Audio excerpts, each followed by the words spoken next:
We should be live. We should be. Oh, we should be live. Yeah. Audio should be on. We should be live.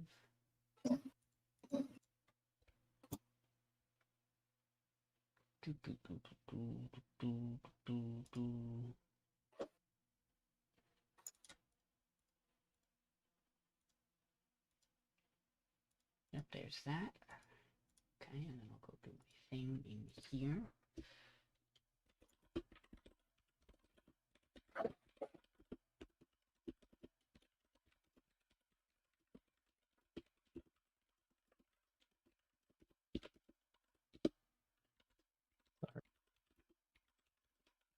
It's like just the right height. And me with you.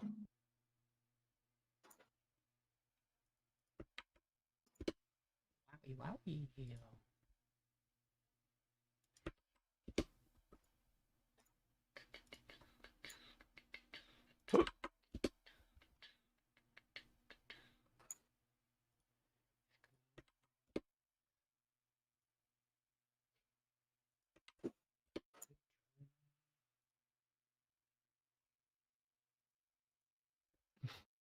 Me acting sophisticated in front of my friends' parents as if I don't verbally abuse their son on a daily basis. We should be good. We should be live. Link should be out.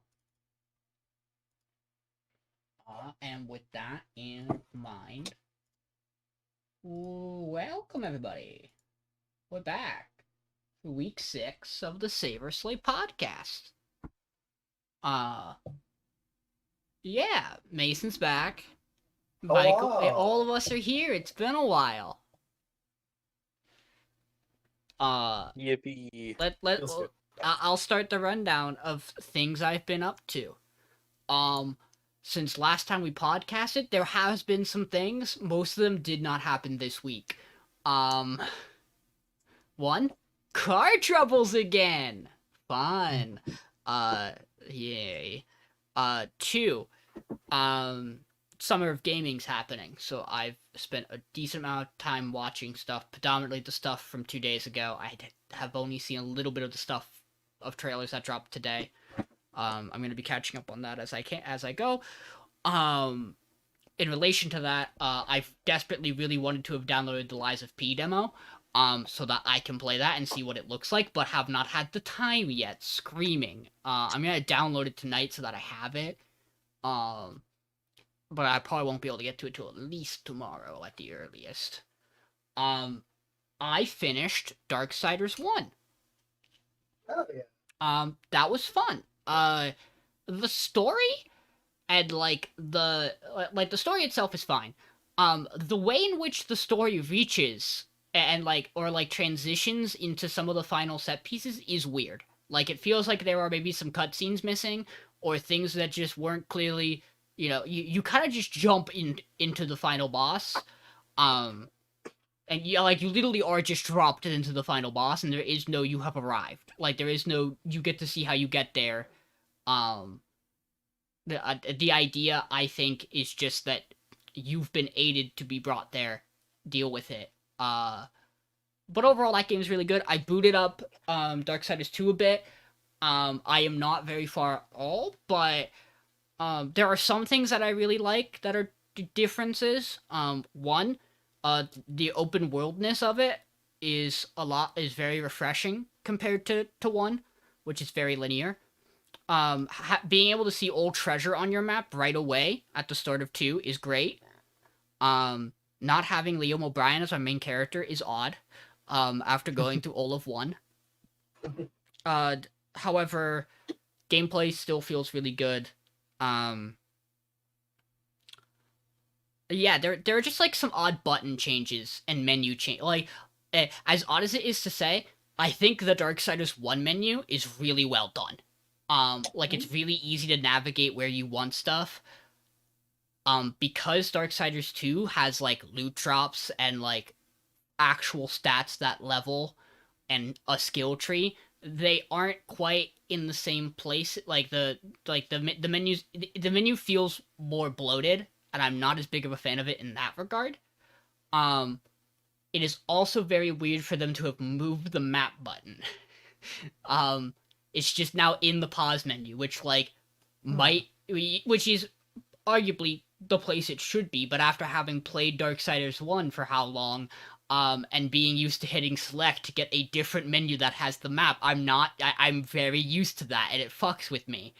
I very briefly booted up the game The Darkness, because this was the game I was thinking of when I was like, oh, I want to play a Darksiders game, because that was the game in my head, where for some odd reason, I think I was thinking of The Darkness 2, which looks a lot better than The Darkness 1, and probably plays a little cleaner, maybe even not. But that was the thing I was thinking of visually in my head, of like the tendrils that you use to attack things that my brain associate with Darksiders, because Darksiders is cool and those type of things would make sense to fit in to that setting. Played a little bit of The Darkness, put it down because that game does a very bad job of explaining where you need to go. The jankiness of everything else and how it runs and handles is fine. Like I can get through that, but like I'm in the tutorial area and I am having trouble sometimes figuring out exactly what to do where, because certain things it wants you to do at exactly a certain location, despite the fact that you should not have to do that. I.e., there is a gate you have to open to get out of a graveyard, and holy shit did that take me forever to figure out. It should not have taken me that long to figure that out. I'm not a dumb person, I promise. I think that is it video game-wise. I have not watched anything in addition to our podcast stuff, that was not video game conferences. I would have liked to have watched the rest of My Home Hero that is out, but I did not have time. Reading, I'm caught up on JJK. I said to Mason, and I'm gonna say this because it's not a spoiler, but it just describes my general feeling of the current fight that is probably going to be going on for fucking 10 chapters, if not longer. The fights in the two most recent chapters of Jujutsu Kaisen feel like me reading them feels like me watching Dragon Ball fights. Oh my god, you're right. Like, it has the exact same energy as, like, the first time I saw Dragon Ball and went, holy shit, this is rad. It has, like, the exact same feeling. And I cannot wait to see that animated. See, what's funny is that I heard that metaphor and I said, oh, so literally 0 things are happening. That's what I understood as Dragon Ball fight. Because it's actually, the Goku versus Cell fight is actually like 10 episodes of nothing. My brain might be conflating it with a bridge and video game and the way of which they are depicted in those manners. Like, the type of... John understands it because he's read it. The type of hits that are being dealt on those panels carried the weight behind them, and like I understand what you meant when you explained it, yeah. But your metaphor, it's like a Dragon Ball Z fight, and I was like, makes you feel like nothing is happening. Look, I'm not gonna say that nothing isn't going to happen for the next 12 chapters besides these two characters fuck around in combat. That's they very fuck around likely. and additionally find out. Oh, they're gonna find out for sure. They're gonna fuck around and find. Caught up on Chainsaw Man. Again, I'm gonna give Chainsaw Man the benefit of the doubt, which is I read all of Chainsaw Man when all of Part 1 was out. I'm gonna assume that there would have been moments reading Part 1 as it came out that would have left me very confused and feeling like just stuff doesn't make sense, which is where I am with Part 2 right now, where there are just things that I'm like, sure, what? Okay, I don't know what that was about. I'm gonna leave that there. Why were there 2 of him? Fuck if I know. But the way that the most recent chapter ends is wonderful, and I adore it. And finally for me, One Piece. I am out of Punk Hazard. I was out of Punk Hazard last week, but I had not made any additional progress. I am in Dressrosa. I don't think I've talked about this. I think this has been new. Maybe I am very wrong. Dressrosa was new for you. I Far as I know. am at the chapter that starts Block B's fight in the arena. Group B is Bellamy. Hi, Bellamy's here. Egg on my face. Sorry, Oda, that I thought that All of the us- character all of you're us- not fucking understand. died. No, Yeah, Mason yeah, told no, then you me. were talking to me, and then I came into town. I was like, I don't know how am I supposed to respond to this? Rashawn goes, yeah, it's Bellamy. I was like, oh yeah, he dies, huh? And here's the thing, right? The thing with it is that there is not a moment that feels more like a character dies than that scene. I legitimately am excited to hear, if ever, an explanation of what happened there and how the fuck he's not dead. He looks dope. Interested to have him back. I'm excited about Dressrosa. I'm interested to see where it goes.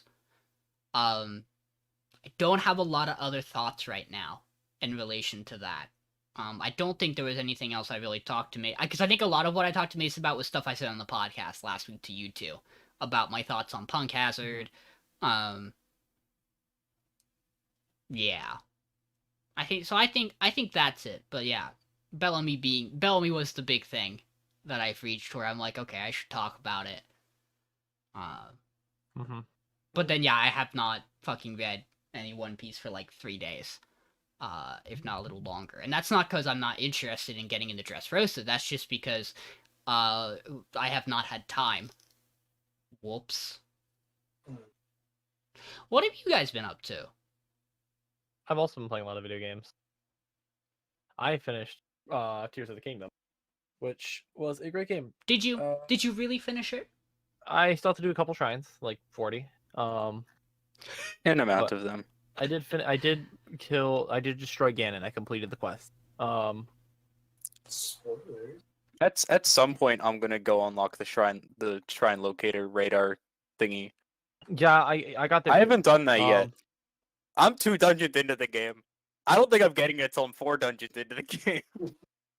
But I thought the game was I'm great. not walking back to anywhere vaguely story related. I like explored a lot of the depth. I explored a lot of the sky. I'm doing a lot of the little mini quests. It's an interesting time. I thought it was a fantastic game. I think it's better than Breath of the Wild. It just improves on a lot of things. I think making you not have access to bombs, I think, is a really interesting choice because like, well, you have access to bombs, so you don't have like the on-command bomb basically. And so like making bomb a resource instead of just broken is a really fascinating choice. Also, the speedrun's down under an hour already. Because the first edition of the game was very not definitely broken. Surprise. I mean, there was just an item duplication glitch that you could do like 18 different ways. That was very easy.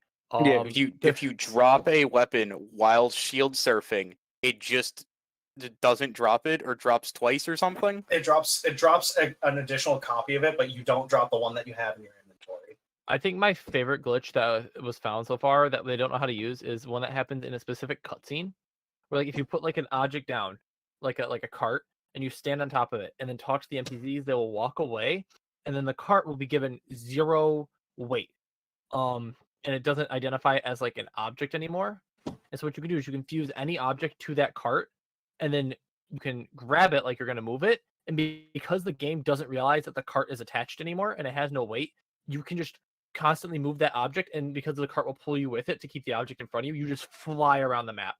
I think it's called like the Boogie Woogie or something like that. It has like a different name, but like let's be honest, come on, the funny name's way better. Yeah, I love my favorite speedrun glitches. trick names. But it's a really really fun game. I highly recommend it if you have 100 an hour skill. That's about what it took me, because it really is one of those games you're like, ooh, I could progress the game, but there's this cool armor I heard is somewhere over here, and I think I want to see what that is first. Which then leads you to go, but that's just the top.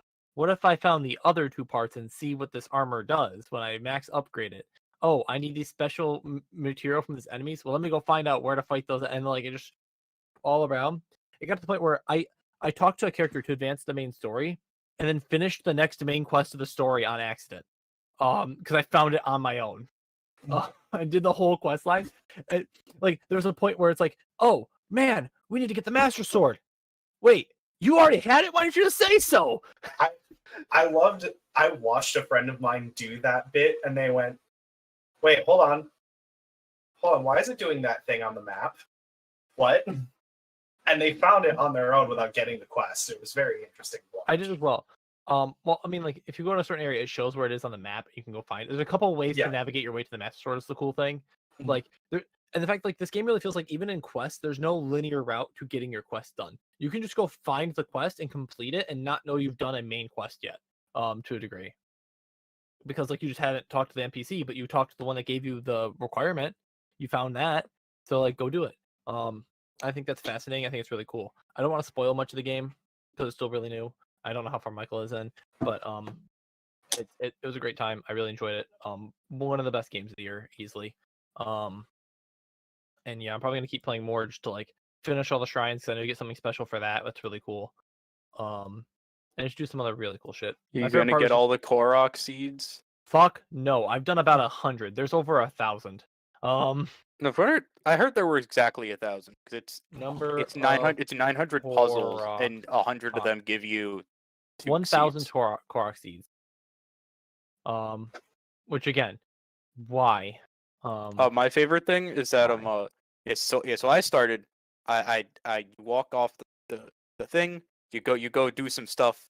You talk to person to get towers, because that was important. I needed to do that, or else I wasn't exploring, because fuck that. Yeah. Then I went east. Then I did a temple. Then I went north. And I did a temple. Or a dungeon. And now I'm up in the north. That's what I've done. I'm sitting here with like 60 Korok seeds. No idea where Hestu is supposed to be. I did that too. I had like 45 when I found him for the first time. And I'm just like, well, I guess I'll get to him eventually. Maybe I'll have 4 dungeons done by then. Yeah, it's one of the things where it just kind of happens. A Torkoal, no. Also, a side note, I mainly just played that and worked this week. I played a game of League. That was really fun. He says it was not very fun. I'm ready to be hard stuck Emerald. For reference, I played a game of League on 5:30. The next game of Ranked I played was 2 days ago. Well, 1 day ago. Yesterday, technically. Or what? Yesterday morning? 6-9. It's 6-9. It's yesterday morning. I played 2 games of League and then went, wow, that wasn't fun. And then I just left queue again. I'm so excited to be hard stuck Emerald next split. Outside of that, I turned 27 on Wednesday. That was fun. Obviously, I got a new little Torkoal plushie here. He's cute. Amber found it for me. We're also going to Tiger's game for that as well. That was cool. I'm old man of the podcast as per usual. Please. And I got new headphones again. I have my old headphones back that I love so much because these are really cool. They're wireless. If I want them to be, they have Bluetooth access. They're just better. And weirdly enough, cheaper than the other ones. But Audio Technica is top tier. Highly recommend. But that's kind of it for me. What about you, Mason? I prefer to go last because I have a lot to talk about. But okay, so it's gone. So like it was either right before or like during podcast. I made a purchase last week. I bought Hi-Fi Rush because it was on sale. I haven't finished the game yet. It is very fun. It's a very fun time. The game is cheesy in the perfect way. And also that it is an unmatched joy to nail timing on like a long string as the music's ramping up during a boss fight. It's fucking perfect. I think I'm gonna have to repurchase Metal Hellsinger because I bought it once and then went, I'm not gonna play it right now, so I returned it. Fair. Now I'm gonna have to rebuy Metal Hellsinger because it's this game, but Doom. And talking about Doom, I went to finish that game. Played for 30 minutes and uninstalled because these final encounters actually pissed me off to a point where I just turned the game off. Don't blame you.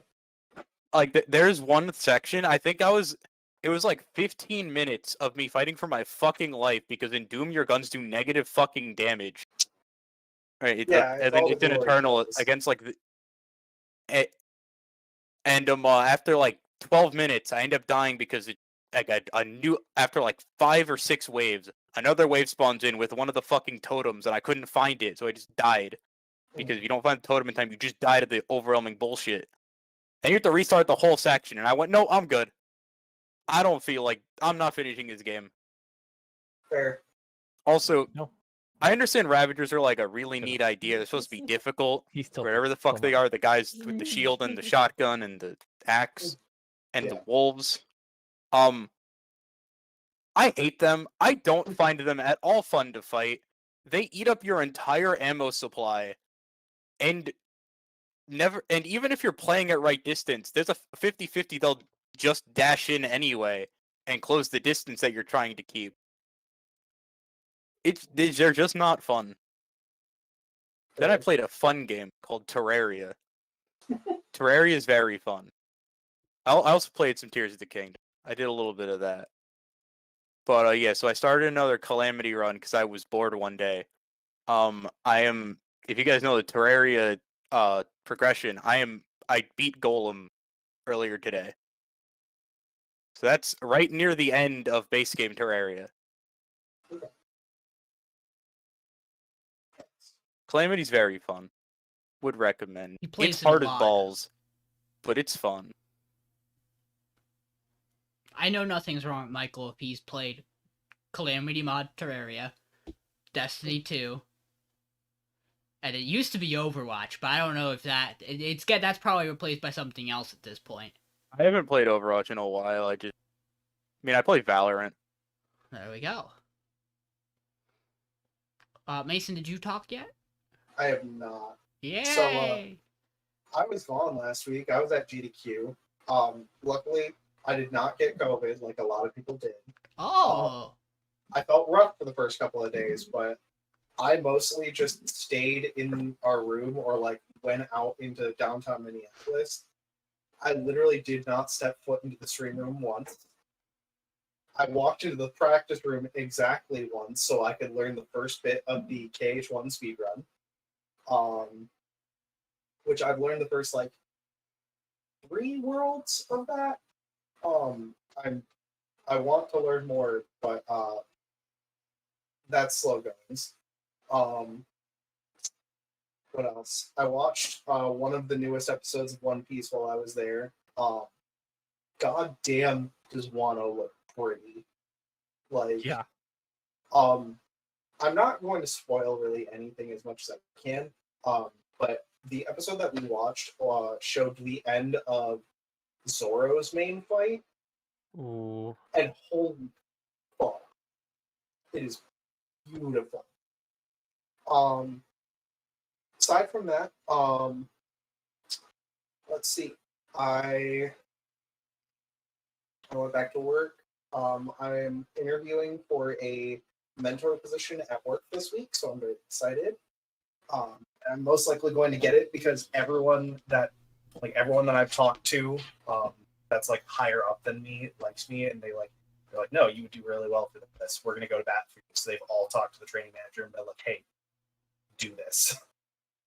So I'm hopefully going to get that, which should take away some of my stress at work, which is nice.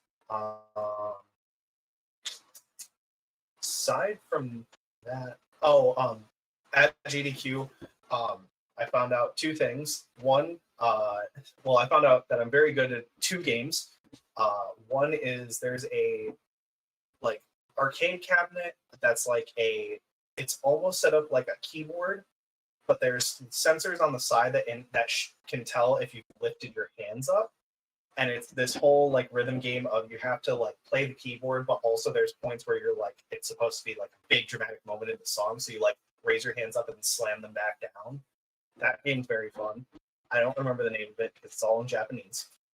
The other thing they had an initial D cabinet. And I found out I'm very good at arcade cabinet racers. Because that game is very, very fun. And I put a lot of hours into that game while I was at GDQ. Aside from that, not a whole lot. Obviously, it was GDQ, so I was drinking a lot, but not much. Once I got back, I've officially gotten my my friend that I've been playing through Final Fantasy 14 with to the end of Endwalker. We hit the final boss of Endwalker just before I hopped into the podcast channel today.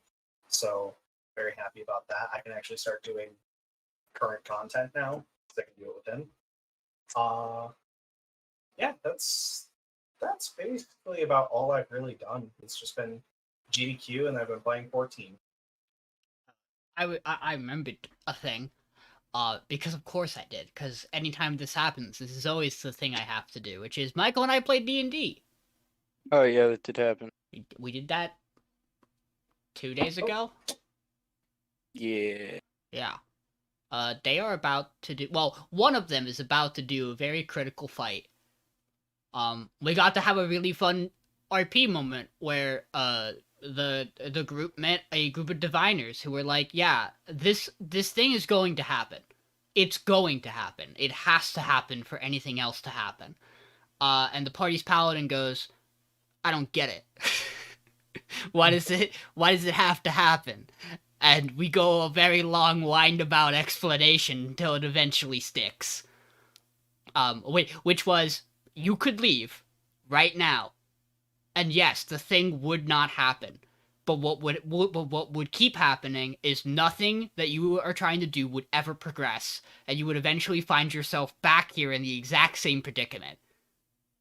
That is how important this event is. Which was very fun. Both the character and the player left that conversation very exhausted and disgruntled. He's like, you people are depressing as fuck. I'm out of here. So I think I did a good job.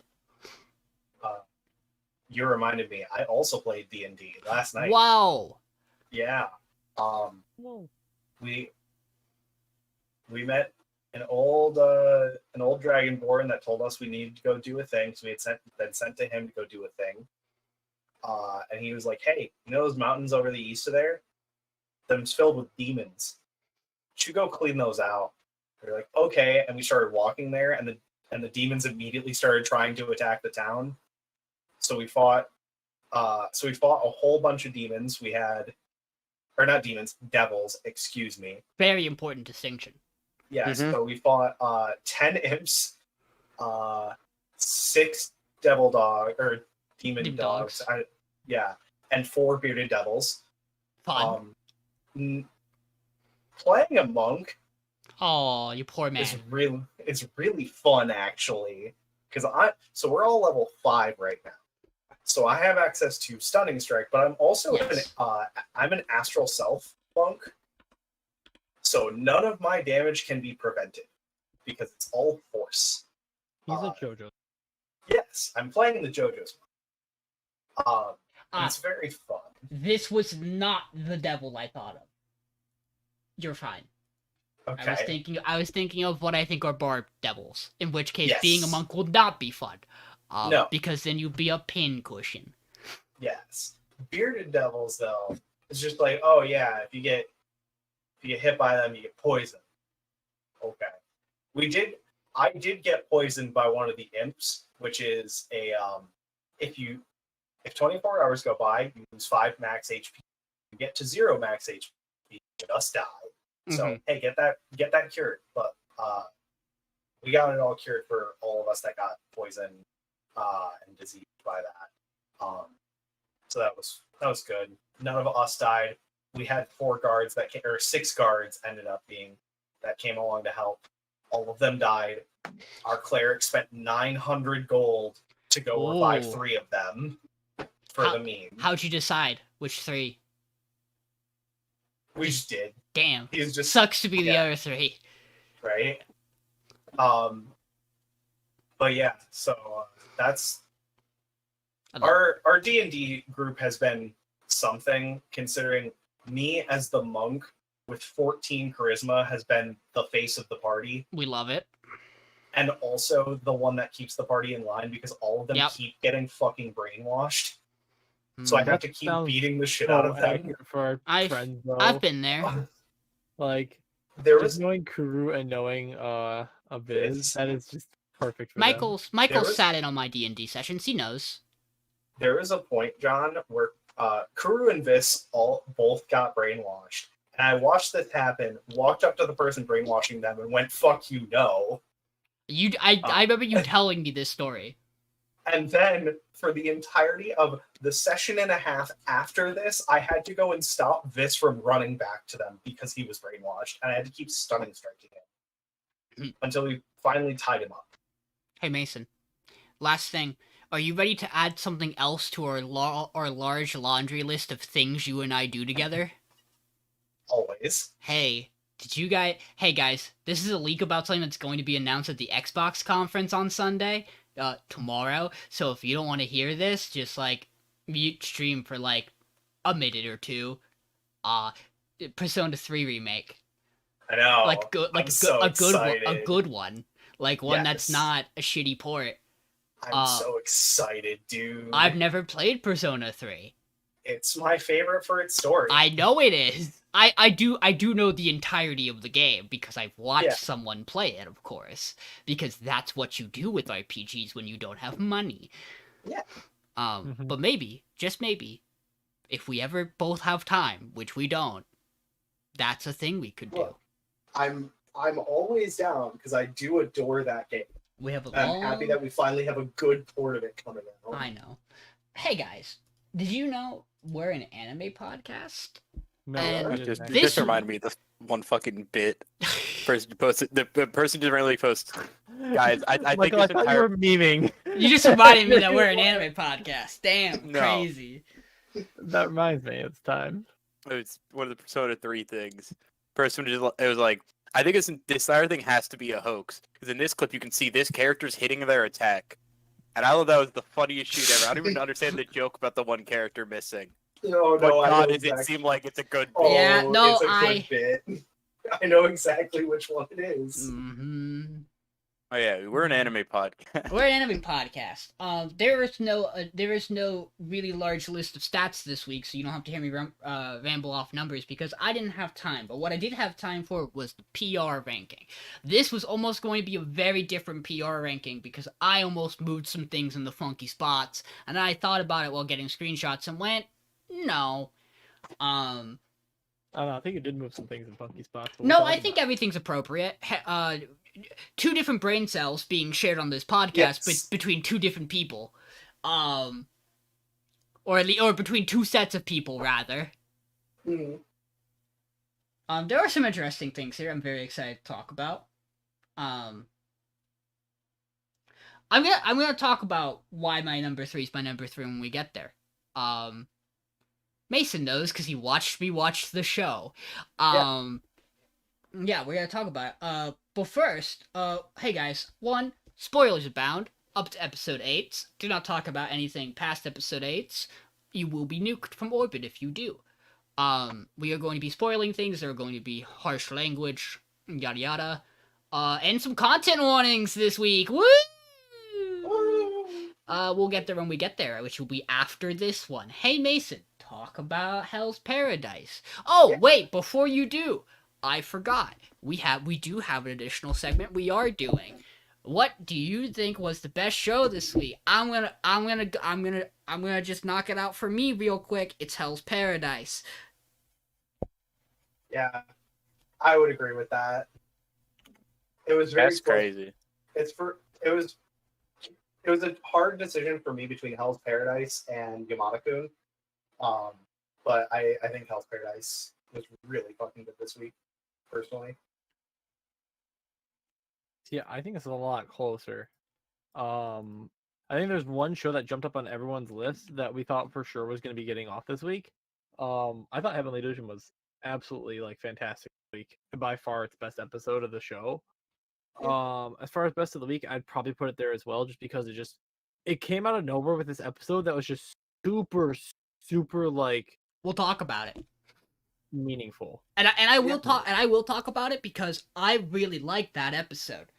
I guess as a medicine man, it hits me very hard. I'm going to be very critical of that episode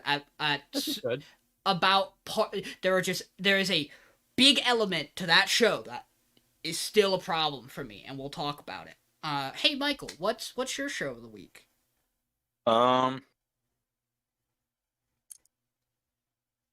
it probably should be like Heavenly Delusion. It's like that episode was really good. But I thought Skip and Loafer was fucking amazing. I agree. I think we actually watched two separate episode 8. It's like I don't know what the fuck happened for you guys, but I think by episode 8 was just different. I mean, me and John watched the same one. I thought this was like one of the best episodes of the show. Correct. We'll talk about I it. th- We'll get there. I think if you guys think back to the things I like about that show and the things I don't like about that show, you'll understand my thoughts on it. Mhm. We'll talk about it. Hey, Mason, Hey, Hell's Paradise. yeah. So this week we didn't get any of Gabimaru or Sagiri or the other two. It was just our dumb boy and his child, his prisoner. That's the only safe way I can qualify this character. Newer guy. And he's So- Tenza. Yeah, he's Tenza. And then we have Shion as well this episode. So this episode's all about Tenza and Nurugai. They're walking along the beach trying to find a current, and one of the Tensen just comes down and turns into a man, punches the shit out of Tenza, and then tries to kill them. So they run away. After Tenza cuts it up for a bit, Shion cuts its head off. They run away some more. And then we get Tenza's backstory of how he got pulled into the Yamada Simon. Basically, he was like a street urchin, fucking hated everyone, wasn't taken care of by his parents, and he's beat the shit out of some samurai at one point, and then got found by Shion, who took him in and like started training him as an assignment. He didn't like it. He wanted to leave, and got the ultimatum of, okay, fine, you have to hit me once though. Tries to leave again without hitting him. Gets talked to by Aizen, who tells him the story of the previous student that Shion had, who Shion ended up having to execute because he, after leaving, turned to a life of crime. We then get a bit more. The Tensen catches up to them and blows 4 holes into Tenza through his throat, his stomach, and then both sides of his chest. Shion also gets his throat cut. And Tenza decides, I'm going to save them, and starts just beating the fuck out of this Tensen. Just, adrenaline's a hell of a drug, let me tell you. And he just starts wailing on it, giving Shion and Nurugai enough time to get away. Get away. Yeah. I mean, They do, as far as we know. they do. Yeah. And then we get a little scene at the end of like the finishing up of Tenza's backstory as he's lifeless on the ground. I don't know. I really liked this episode a lot. I thought the whole story of Tenza was like really compelling and really good.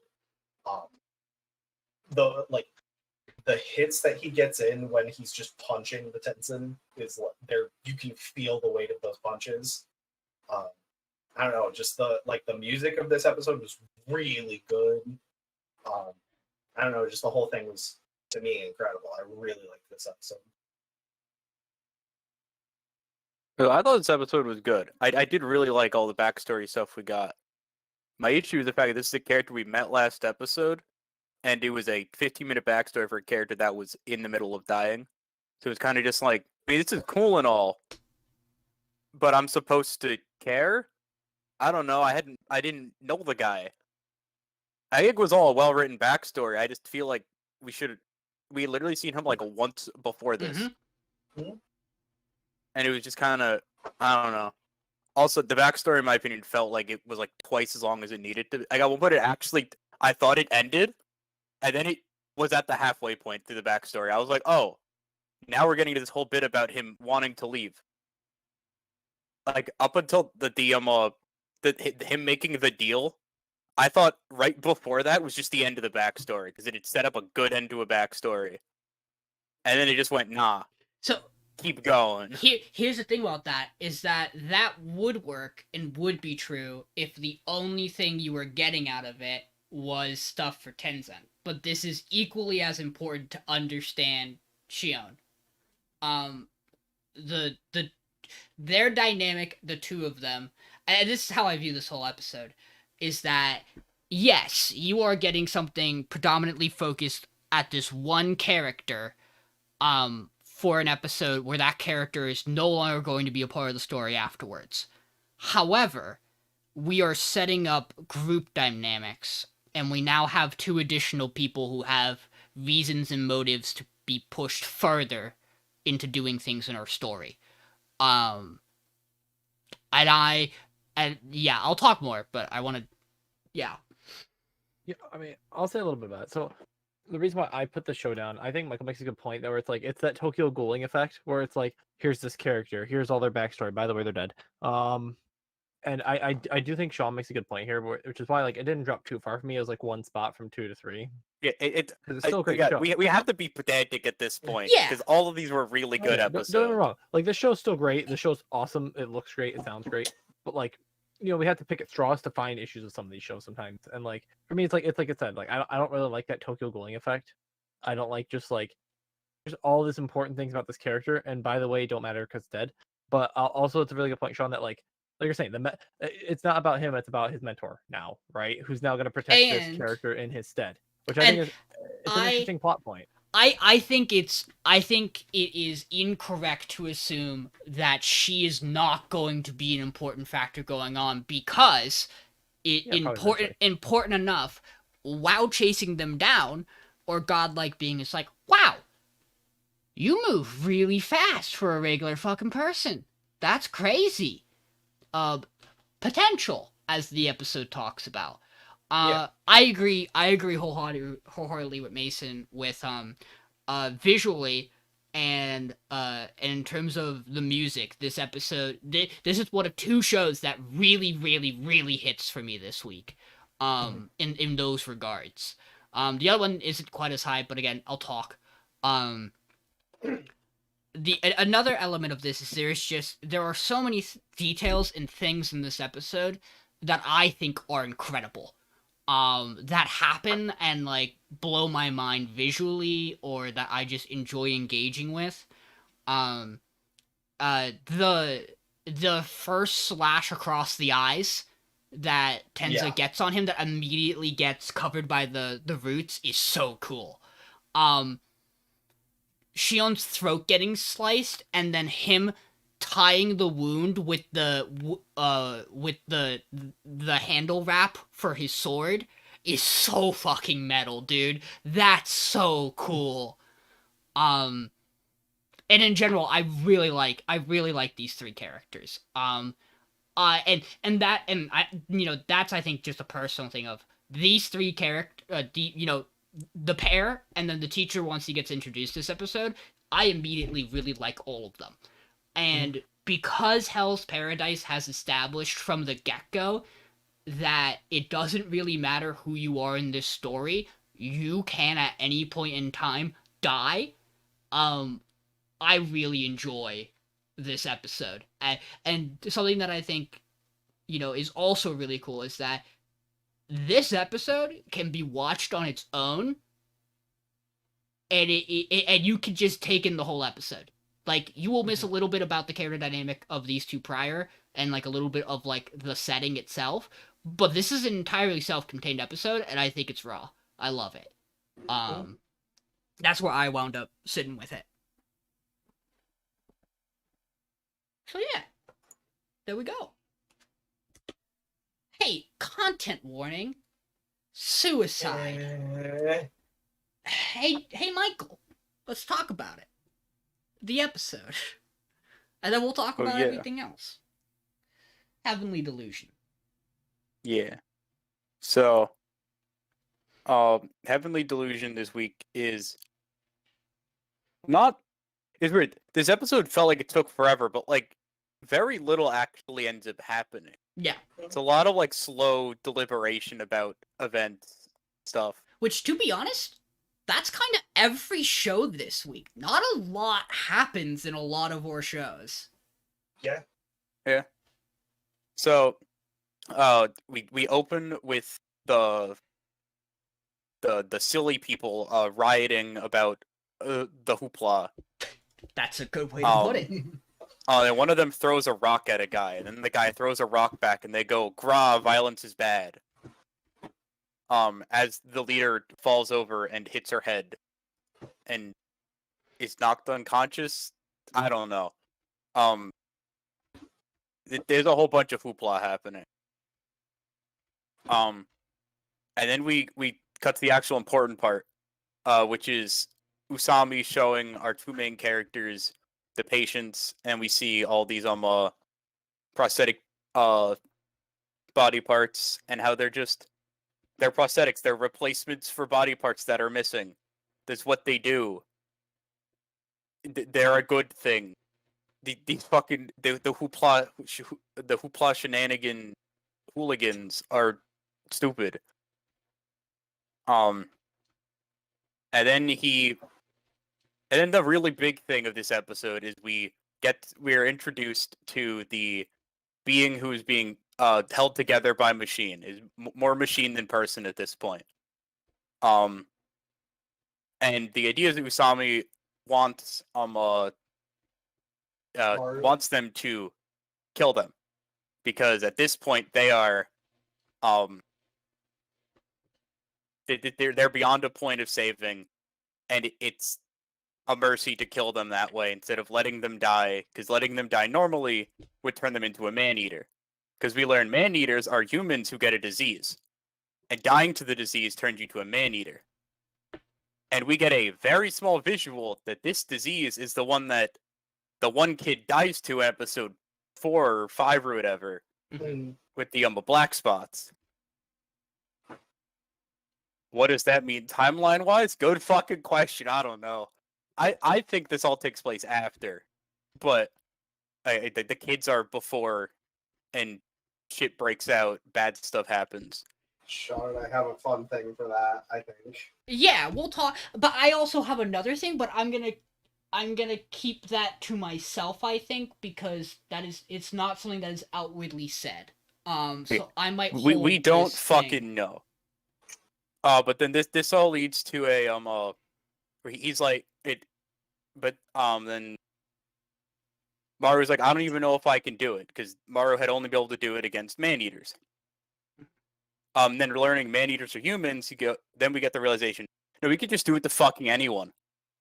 Which is how he gets the thing when he touched the titty, and he's able to enter Kiru, yeah, or whatever, in like the previous episode The for a king of the second, and he's like, what hotels. the fuck?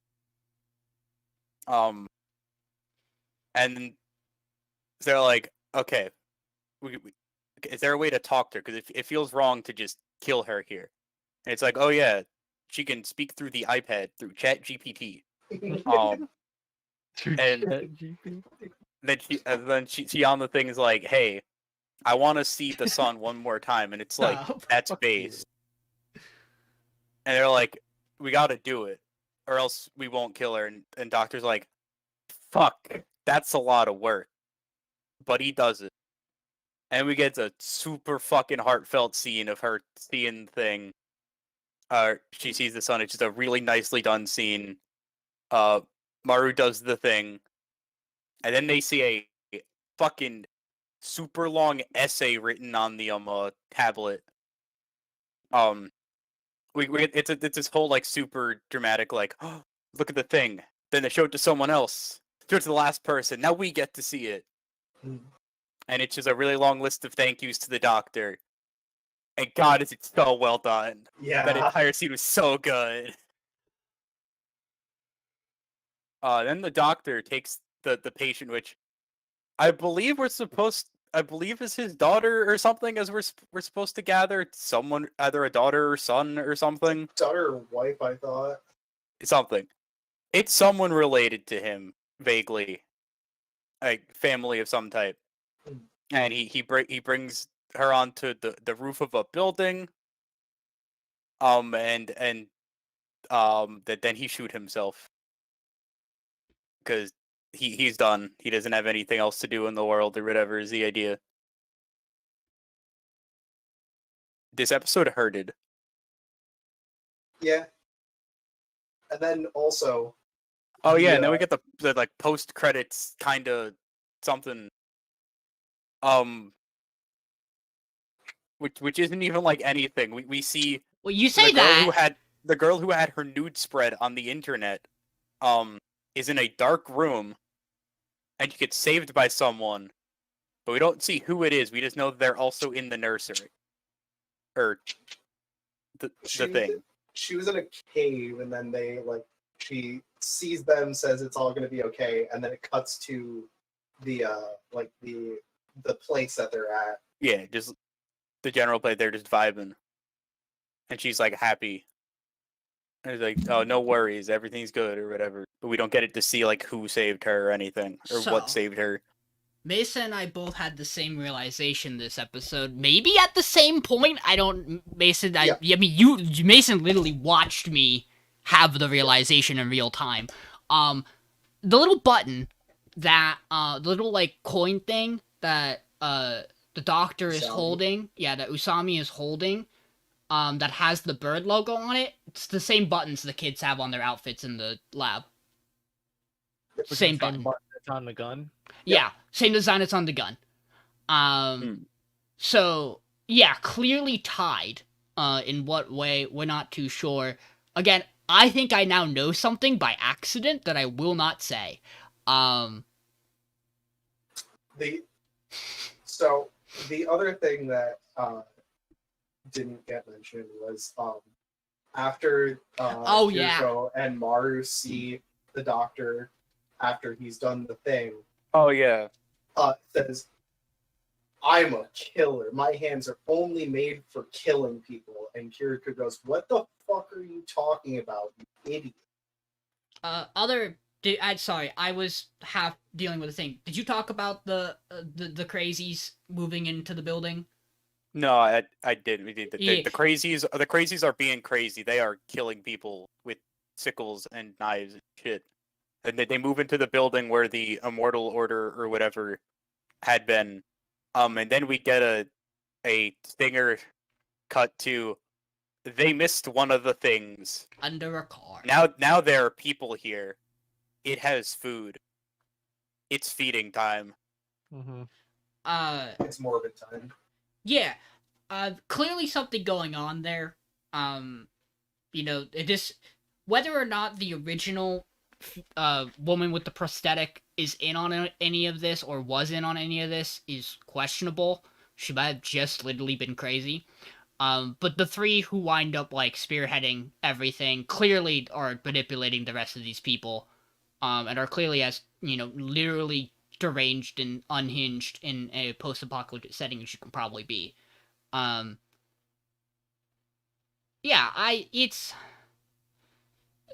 So big thing is, and I talked to Mason about this.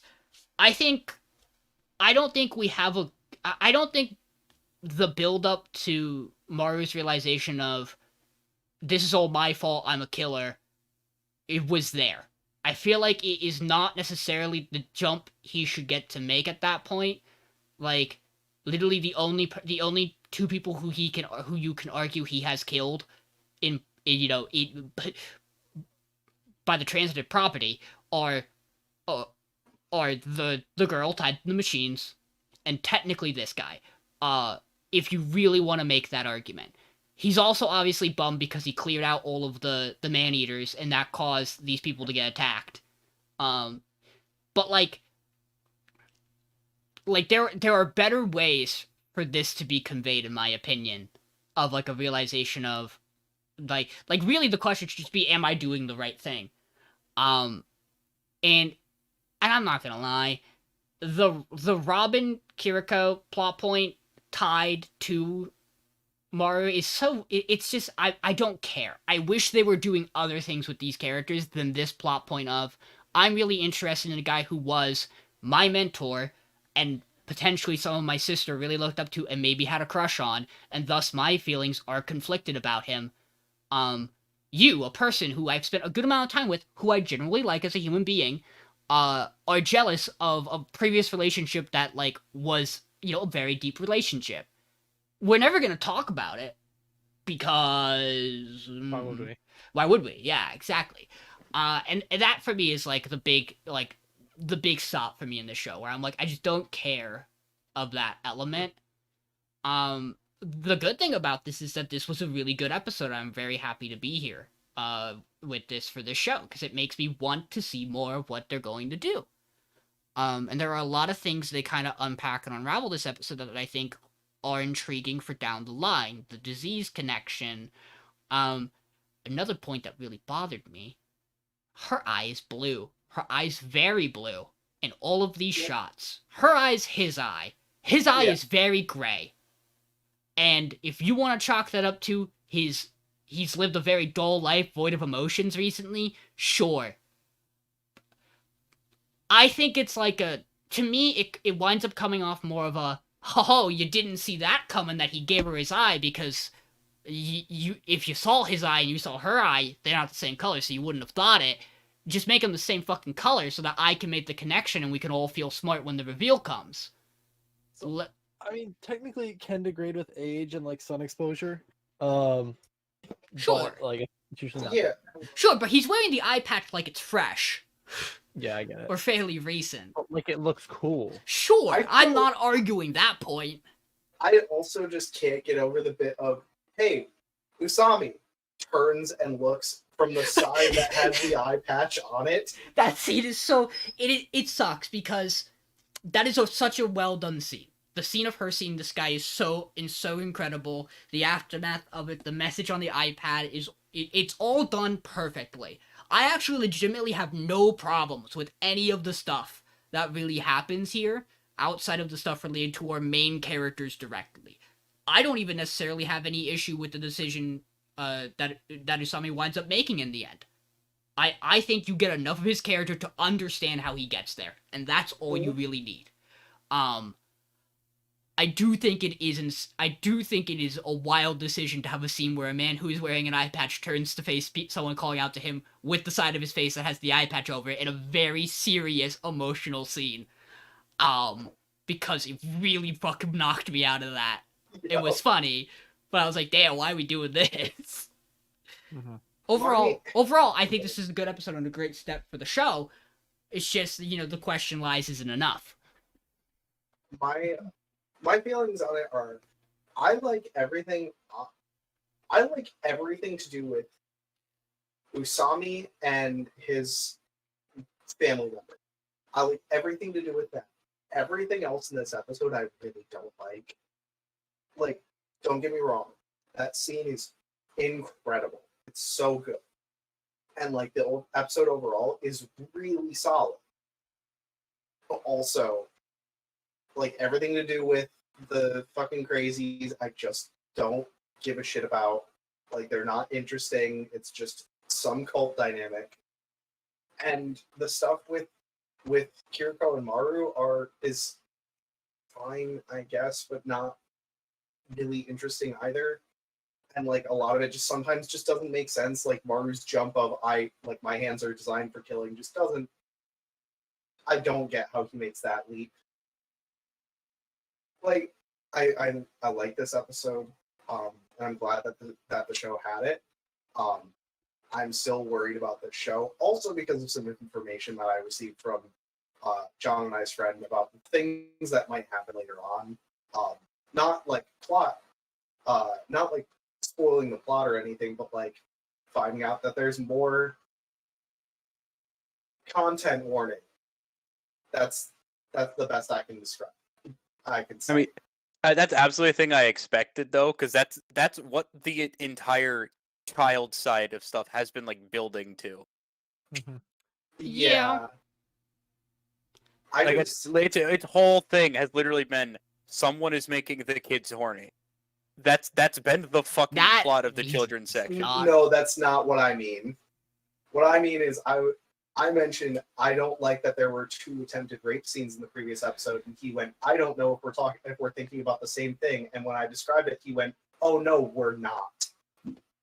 Hey, but on the bright side, we might not even get there. Because I don't know hear me out, I don't know if this show's gonna adapt everything from the source material in the amount of episodes we have. Yeah. I don't know how long the source material is. I feel like it's longer than. It's pretty long from what I saw. I think Yeah. it's like 14 volumes or something like that. Dang. I'm gonna get this out of the way Yeah, because I'm that, gonna that, bring. that can be done in 12 episodes, right? I'm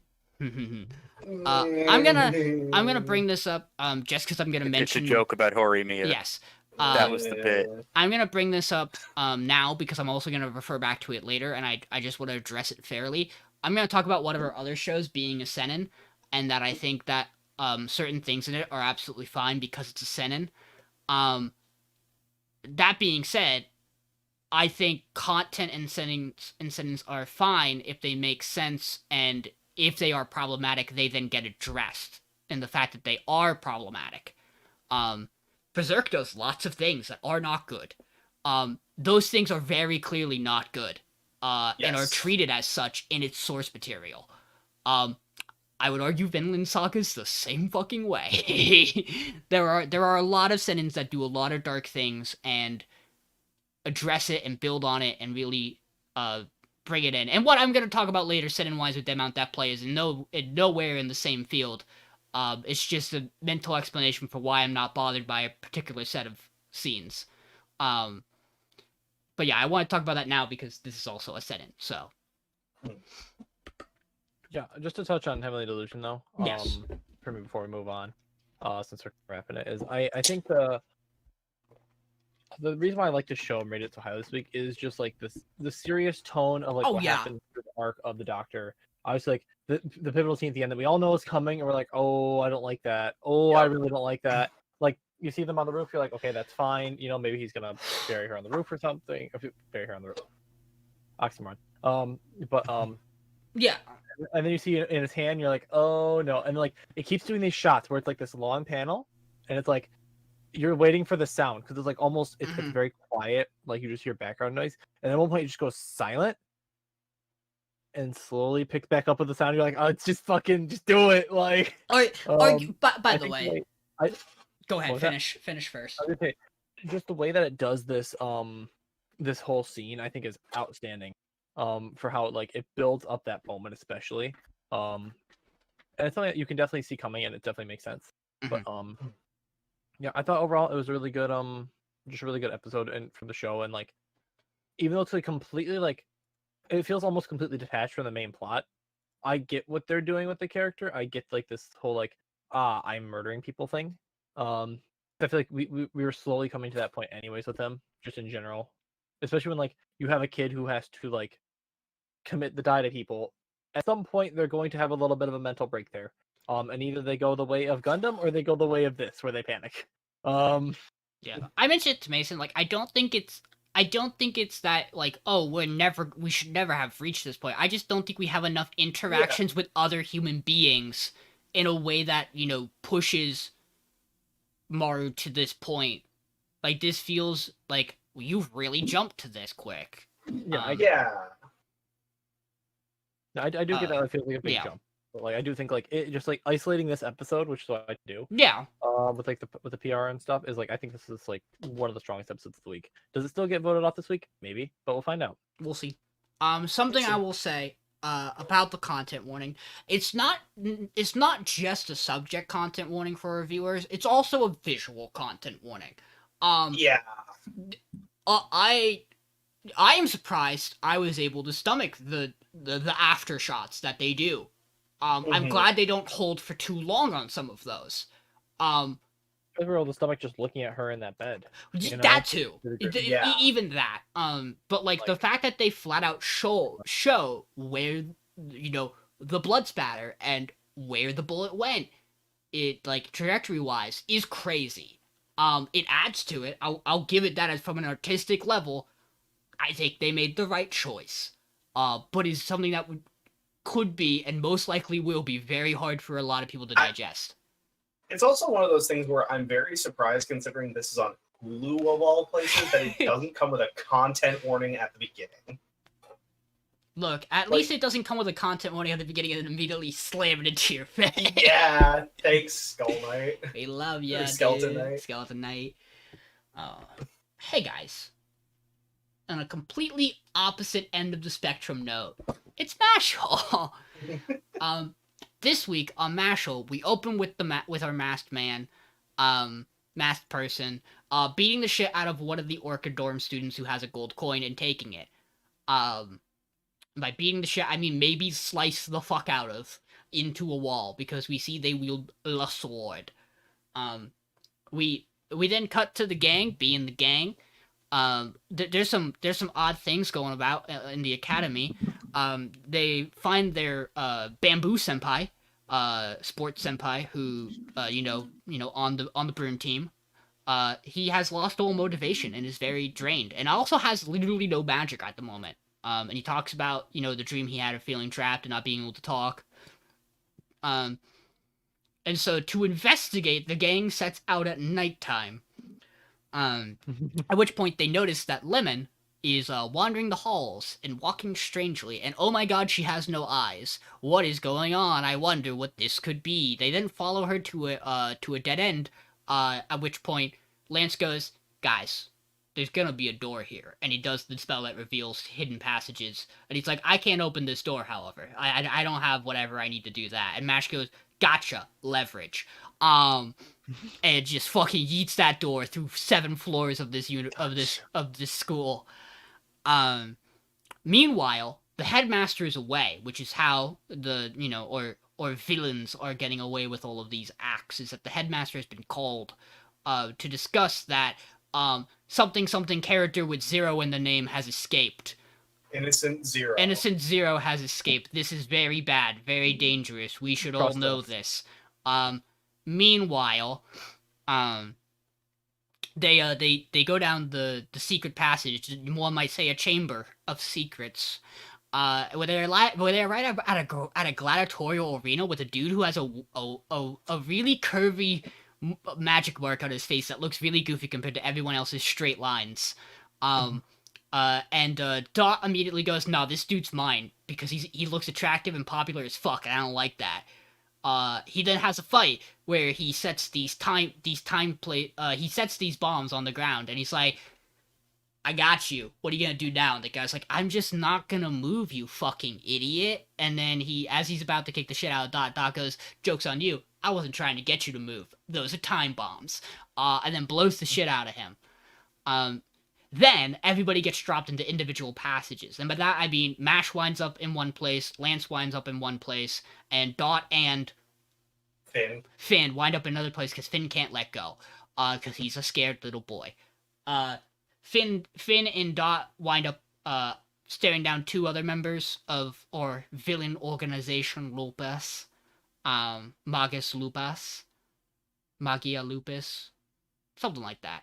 One of them's name is Love Cute or something. Yes, Love Cute, actually. The other one's name is something Genius. Milo Genius. Milo Genius. I wonder what these characters' traits are. Lance is staring down, I don't remember what this character's name is or what he does, but it's a Worth Metal. Yeah. Yeah, so that stare down, and then Mash is staring down, or equally, no magic character, dude in mask whose name is Abyss Razor. Abyss Razor. God, I fucking love Metal that. is fucking name, by the way. Bless you, Michael. Yes. Yeah, and that's the episode. Mm-hmm. I'm not getting all the gags because I'm not gonna remember all the gags. One detracting point for this is, boy, does Dot just have one of Sanji's worst character traits. It's fine because it's kind of fine because the rest of Dot's character I actually really enjoy. There's a point where he looks at Mash and he's like, "You're an idiot. I should fucking kill you." And Mash goes, "Oh, I'm sorry." And he goes, "No, dude, I was being over dramatic. I didn't. Are you okay?" And it's very, I enjoy it. Mash looking at Puffy and saying, "I'm not gonna be able to keep my promise." So good. So I forgot about that. good. Yeah, Lemon gives Mash a good luck charm that she has a lot of horny implications about in relation to him, but is mainly to tell him, please don't do anything too dangerous or risky. And since she's gone missing, Mash is like, sorry, can't do that. It's very good. I love Mash. Mash is such a good boy. I like Lance. I like Dot. I need a lot more of Finn doing anything. And the same can be said for Lemon. But we're not nearly too far into the show, which is obviously a shonen and a battle manga and a parody, so you know it's going to be long. I'm just happy we got to the battle manga moments of this show. Yeah, The this battle is points are actually really cool. this is all cool. I like the fight. I'm a little. Here's the thing. We are at a point where it's like, are we gonna do all 3 fights over the course of an episode or 2, or are we gonna do a fight, an episode, a fight, an episode, a fight, an episode, which puts Mashle in a very odd spot for me, where it's like, I like Mashle. It's a good show.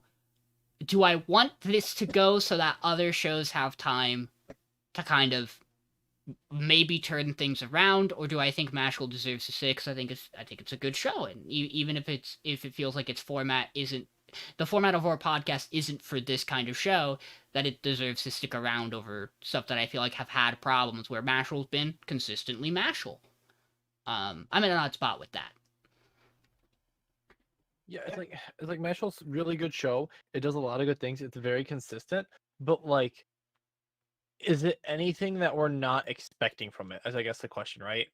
And that's kind of why it's like near the bottom for most of us. I think is just because it's a show where you look at it and you're like, okay, I know what I'm getting into. I enjoy this. It's a good time, but it never really feels like it's gonna surprise me because it has like that One Punch Man effect where you're just like, he's gonna win in the end, but like, how does he get there? I think introducing a character like this for him to fight really early on is interesting though, because it means like, hey, crazy. Does he actually lose? Like, is that a thing he can do? Because if anyone's gonna do it, it's probably this guy. What an odd character, because this is the character who you would imagine is a long-term character around, which can still happen from this standpoint, but it's very interesting to have it so early and to have this confrontation so soon. I mean, I'm very interested character that's in just this. like, it's like him but better. It's like, I'm you but better, you know? I am you but with a brain. It is an interesting point being someone who's read this manga and knows what happens. Yeah. And knows a lot about that character. But also hasn't finished the manga. Or kept up with it too far. But also, where I'm at in the manga is like 2-3 arcs ahead of where we're at right now. Yeah. So. Michael, do you have Mashle thoughts? Mashle's good, but again, being a parody, it has to go up against like One Punch Man, which is the king of parody action shonen manga, and it just isn't as good as One Punch Man. So it kind of just like, I mean, it's good, it's fun. Mash himself is great. Mm-hmm. I don't particularly love the side cast, especially right now. Mm-hmm. Like Dot has a good moment and then immediately pulls a Sanji. Yeah. Where he That's like does Sanji, some but she bullshit. actually just doesn't do anything. She's like early Sakura in Naruto. You mean Lemon? That's sorry, fucking yeah. We say pull a Sanji because the snow literally for some reason, bleeds upon whenever I looking hear the upon name woman. Dot, I think of her because it feels like it should be her name. Like, I Fair. don't know. Yeah, I get yeah, that. you're right. He should be called Lemon. I agree. Him with Lemon would be funny as shit. Sometimes he's sour, sometimes he's sweet. Shut the fuck up. Other Mashle thoughts? Nah, not really. Okay. Who's Let's Mashle? talk about Skip to Loafer. Skip and Loafer. Skip and to Loafer. John? So skip into loaf. Sorry, I just put a piece of candy in my mouth. I apologize. I'll fix 1 second.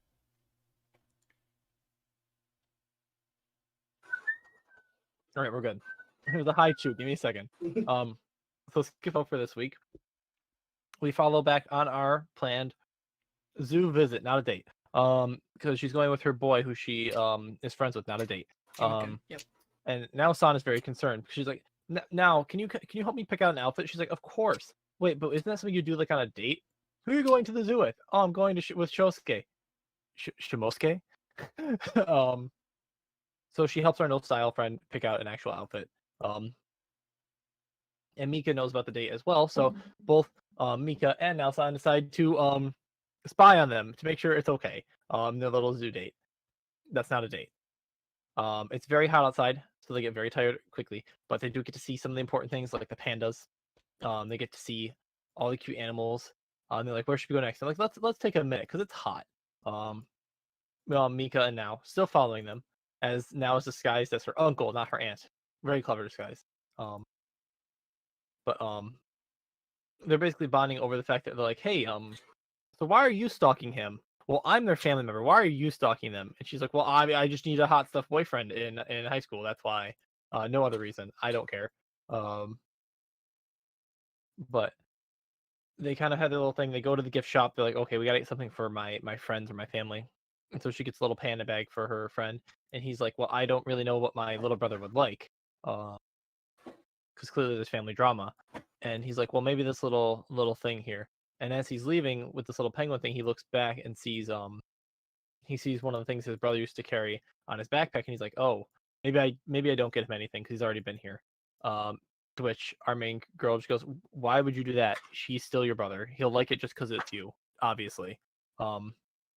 Which is not necessarily true, but she means well. And then she exchanges charms because they had a good sale on 2 of them, and he just goes, isn't this the thing couples would do? But accepts it anyways. Meanwhile, Now and Mika go and have brunch or go and have some nice frozen ice together and talk about their pinstas with each other. And then we close out the episode with our little sleepover where all the girls get together and Mika says she has to leave to go hang out, have dinner with her family. To which she actually doesn't, but she just doesn't want to feel like she's intruding on the group. In which Now is like, hey, just text her right now, say your plans got canceled and you're coming back, and it'll be fine. Because Now is the best. She's the best aunt. Helping take care of them in the house, getting them drinks and stuff, making sure they're happy. And she's like, and just make sure you know that you let them know I'm biologically male, so they're not freaked out. Which is very just a respectful thing to do, covers all the bases and everything. And then we have our main boy who's in cram school, leaving. His buddy asked him out to dinner. He's like, I gotta go. Because we find out that this main model is actually has a past with him in which they were found drinking with adults, or like in a room with adults that were drinking when they were child stars, basically. And that was kind of like loomed over her career basically for a while. And so he basically feels indebted to her, and that's why he follows her around and like does the things she wants. I thought this episode was really cute. I loved the spying of the family members and the friend, and I think it's just like it's good to see more characters like being like, hey, push you into this friend group, please. I'm a responsible adult. I've seen this before. I know you like the guy that she likes. It's fine. Just hang out with them. You at least need friends to support you. Either way. So yeah, I thought this episode was really good. I think it's interesting to actually get like this slow trickle of this backstory. They're not just hiding it over and hanging it over our head forever. It's like, hey, here's basically what happened. Here's why he's doing this with her. Period. We'll see how this causes conflict and he grows from it, right? But that's kind of it from what I got for now for the show. What do you guys think? Have nothing negative to say about this show. Good.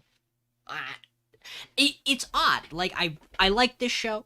I've enjoyed the show. I enjoyed all the bits of this show this week. I am happy to have like any semi form of conflict finally kind of pop up in this show to like at least to like push through towards the end. That being Shima-kun, being in a toxic friendship that very much is her going, you don't get to be happy because you ruined my acting career because I followed you and think about that. Think about how you already see the flaws in that, But I'm happy to have it. Yeah, it's just very difficult to figure out how I feel about this Yamada. I guess at this point, this and Yamada, on like where I want them to go, because like both of them could go far. I don't think either of them beat out Insomniac for me at this point. It's tricky for me. That was the hard part. So, I think I came to the realization this episode that this is just like not my kind of show. Like, don't get me wrong, I don't think there's anything inherently wrong with it, and I liked some of the things that did this episode. I just don't really like the show overall. And it's like there's nothing wrong No, with it. that's It's fair. just like along with Sean, I just in terms of our 3 romances that we have on still, I like Yamada and Insomniacs more than I like the show. And it's just like I will say I did really like the Now and Mika stuff. I thought that was something Yeah, that I adore that interaction. it made me like Mika a lot more because I just did not give a shit about her character before. I like her a bit more now. I do actually kind of care about her. But again, I just overall don't really like the show. There's That's fair. like a deep underlying interesting dynamic that's going on with Now and Mika, which is that Mika went down a path that was, you know, follow popular trends, try to fit in, chase after, you know, what she thinks would be ideal to fit in and you know, and be the girl that she has this envision that her high school would be, after she was someone who struggled with weight, was bullied. And you have Now, who was someone who also very clearly did not feel comfortable in their skin and maybe missed out on a lot of opportunities and chances to be who they wanted to be with people who they could have very like actual deep valuable friendships with. And I like the idea of doing a comparison of a problem someone who is trans might have compared to just a typical body image issue that is more common in media, because it does a lot of good, I think, to normalize both, to be like, yeah, people go through this and you can connect on those points, on having similar conflicts. I also really appreciate Now going, hey, tell them this about me so they aren't surprised by it, because it's not, I don't think it's a reasonable thing to do. I don't think it's a respectful thing to do. I think it's a responsible thing to do as an adult who is watching over their niece and wants the best for them. They should not have to compromise, and she should not have to give that information out. But she's doing it to make sure that Mitsumi's friends will be comfortable and enjoy their time there. And I really love that. Yeah. I really enjoy it. I'm gonna talk about the stuff I like about Yamada when we get there. The thing is, I like different elements of both of the shows for different reasons. That makes it tricky for me. Michael, I know you love this show. I just think these two are adorable. Fair. True. It gives big serotonin, doesn't it? Like I think the dynamic of the two of them is the strongest of the 3 romances with like the main duo. I know Insomniacs is a romance, but my brain thinks of Insomniacs more of people vibing and sleeping and less of the romance, even though that's like is what the entire episode is about. Yeah. And Yamada's is still a little. Mm-hmm. The like 3-year age gap is still a little weird. Mm-hmm. But like, I guess he's a senior.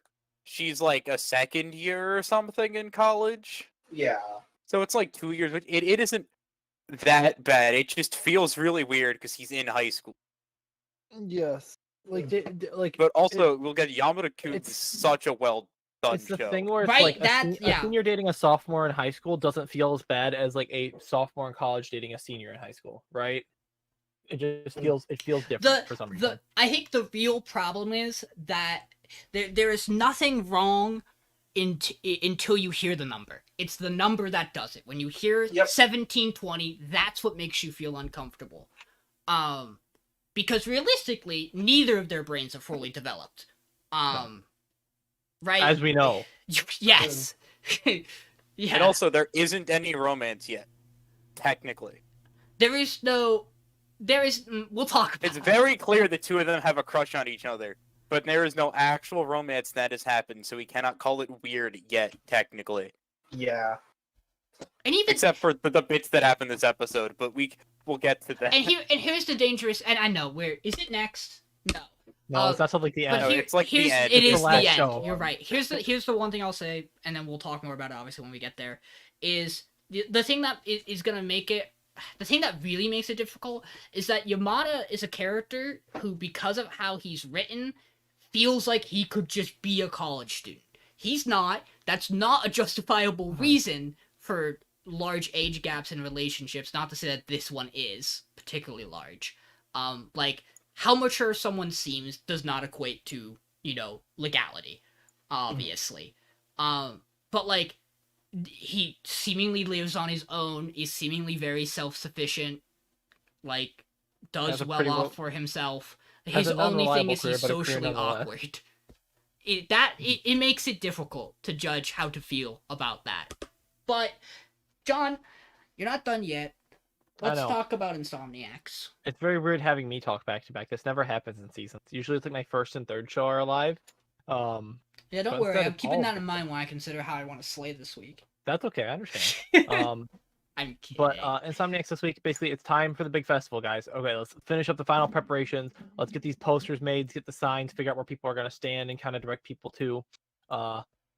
You have a backflash of our main character with his mom looking at stars and being a little bit like scared or shy or something, or we don't know. Yeah, And we then he have wakes no up. fucking idea. Wakes up back to work.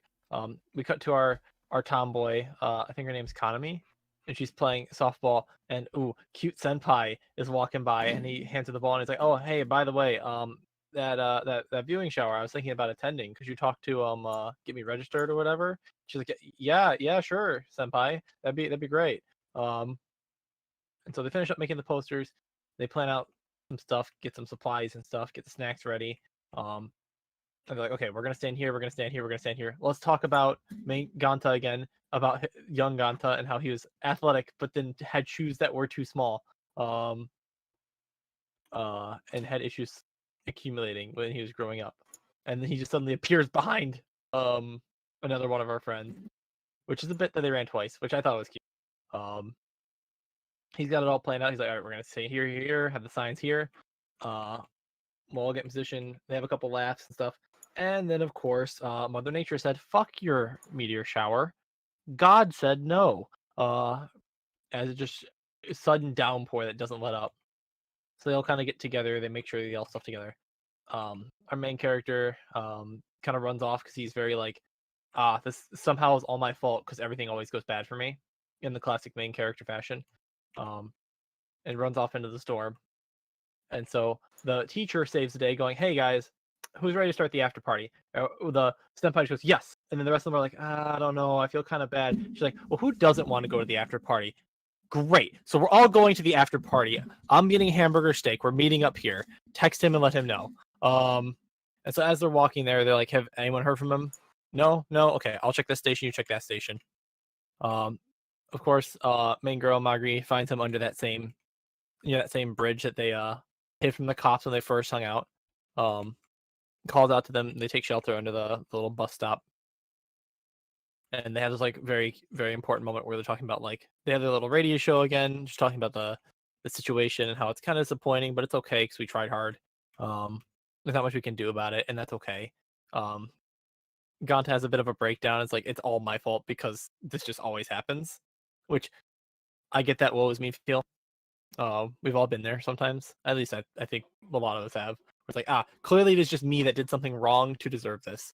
So then he has this old radio show and they talk about how like the first time they were here, we were so nervous, my heart was beating so fast. She's like, I know, I heard it. And it was like, and ever since that day, you became very special to me. And they get real close and they're looking at each other, hiding again from the bus goers. They have this very cute moment where she's like, stop talking and grabs his cheeks. And then Shinomara senpai shows up and goes, I walked in on something. I'm going to leave. Bye. Calls him a philander and just sprints off in the funniest animation. Naruto runs away. He doesn't Naruto run. He just goblin run. meet all back up for dinner. Ganta apologizes again. They all go, why are you apologizing? It's fine. There's going to be more anyways in like 2 weeks. And we'll figure it out. Then you have the stuff with the cute scene with the two shrimp where he goes, Yes. And You that's can it for play the with your episode, food. I want to play but a game. I thought this episode was so fucking cute. Like it's just like These Yeah. two are great. I want to play a game. What Huh. do you think is my one and only problem with this episode? There was no confession. No. Um, There is one thing that happens that I think is dumb, and kind of ruins part of the episode for me. the Why random the- senpai thing. What? No, it's why the fuck does he think it's his fault? No, I'm gonna talk about this. I No, actually really I checked. like this, and I'm gonna run through that plot point. Why the fuck do they pull out the radios? Because they're stupid. They're right fucking in front of each other. It's Yeah. I think it's just her I- trying to connect with him. no, basically. I get that, and the radio. He's trying to do a cute little thing. That's how they Yeah. talk. It's It's through the radio. it's really silly. They've also talked to Oh, no, each it's other like absolutely regular ridiculous. human beings for more of the show than they've used the radio. I don't know. It's one of those things where I'm like, if it had more time with this idea, I could get it. Or if they were a little further apart or had reason to maybe whisper to each other more, like, then if it was set up, I don't know. It's just one of those things where it bothers me. And again, this is literally my only problem with the episode. Here's what I really like about him taking full on blame for this. It's not that he feels like it's all his fault. It's that he's planned out everything. He's done everything in his power to make this work. And he says it every time I meticulously plan something down to the finest detail. Something out of my control ruins it. And that is something I have absolutely felt. And that I think really, really fucking resonates on that level. I adore that scene. Also, a lot of this episode looks really fucking good. Him running through the rain, great. The rain in general, great. I don't have much else to say about this episode outside of those things. I'm not sure what it was for me. Like, don't get me wrong, this episode's still at 2 because I fucking love this show. Something about it just felt off to me this episode, and I'm not sure why. Like, I enjoyed it, but just, I cannot put my finger on it, but just something felt about it. I mean, at least in like the second half, the art, at least the Magari's face looks completely different shaped than it normally Yeah. is. Like it's a lot rounder. It was so Yeah. cute. It was so adorable. But it was like they might have had like a different director for this episode or whatever. Maybe? I don't know. I don't know how the fuck anime works. Hey, sometimes that's right. Mhm. But yeah, Michael, no, I thought the episode was good. It's real cute, real nice. Yeah. I appreciate that they didn't have it be like. Well, I guess they didn't have it because a character straight up says, "I don't think anyone's gonna show up, like especially in this rain. We don't need to say to cancel it." And in a bad show, people would show up right as they're saying that, Mhm. Mm. and it'd be like, "Aha! Look, it's a good thing. Everyone showed up. He gets what he wants." But that's boring. That's not how That's stars It's just work. ridiculous. Yeah. Yeah. That's not how weather works. But yeah, I think the show just does a lot of really, really little things really, really good. Yeah. With the characters especially. Hi. So I understand that I should not have this show at 3. However, you must understand that I absolutely was dying the entirety of this episode. I know very little gets done and very little plot progression occurs. Let's But begin. dancing skeletons. Dead Mount. Dead Mount. So Dead I Mount. was- Dead Mount. Death. Go ahead. Side Mason. note, I was watching this episode while John was in the call, and he wasn't watching it with me. I was like, John, I need you to watch this one scene. I know you haven't watched it yet. It doesn't matter. It's I not know. plot relevant. You say that, but Dead Mount Death Play. We pick up where we left off. Family is moving in. Give me a minute while I'm getting my list of character names so I can refer to these two properly. Damn, I sure do hope they're here. Sayo. Every time I think of this show, I just think of this VTuber, and it brings me joy. Rin Penrose is a very good VTuber. Very good. Sayo moves in because her room was destroyed, as was Polka's. She is sad because she's lost all of her shark memorabilia. Ignore the giant package of sharks being carried by her butler. Absolutely, her butler. That's stuff that didn't get burned. Yeah, the rest of her shark merchandise. She then jumps into her shark sleeping bag. It's adorable. She's never moving. You do not get to persuade her in any additional way. They kind of just vibe. Move in. They clean up an extra room for them. Get a mattress for I had it up. Zhao Yu. Yeah. It. My brain's thinking of my knowledge of Chinese, because it would not be wrong to also say Xiao Yu, because of, yeah, but I don't remember how I heard it, so we'll run with Zhao Lei. Yu. Yeah, Lei. Lei. That's the family name, but Lei. Lei is upset because they have been tasked to protect Polka, and they do not agree with this assessment. They think that the fake Polka should be obliterated. Also because it is taking the attention away that they would get from Boss Daddy. Rozan. We then have the cops as they continue to do additional investigation or special task force. They come to the Shinomiya family. Thank you. I'm gonna butcher everything in this show. I'm sorry. It's fine. I'd rather we get it right.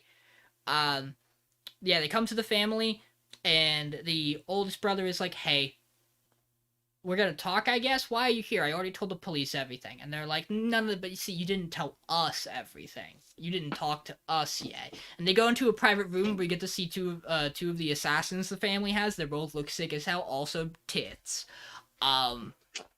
They didn't have a conversation where he absolutely fucking roasts the police department. It's wonderful where he's just like, why are you so interested in this when you have a loose criminal who has costed my company stocks before? You should probably go get him. Smash cut to him as he is running around. People notice him, and then he runs away from cops. He also did VR, because VR is based, and he agrees. God, he is so fucking goofy. Cut back to the Polka side of the story. What? Sorry, my brain is fried. Lei is up late eavesdropping. How are they eavesdropping? We'll get to that. They overhear Polka talking to the gang, and none of the conversation makes any sense because they're talking about Polka's previous life, so they chalk it up to talking about video games, manga, light novels, and so forth. Dancing skeletons. I just adore Misaki the entire episode. Her face, just the entire, she only has one emotion, and it is just delightful joy the entire time she's on screen.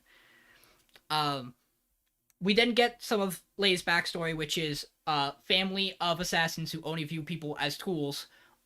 Accident happened. They encountered someone they should not have encountered and lost all their limbs, and thus the family plans to turn them into a poison testing ground. And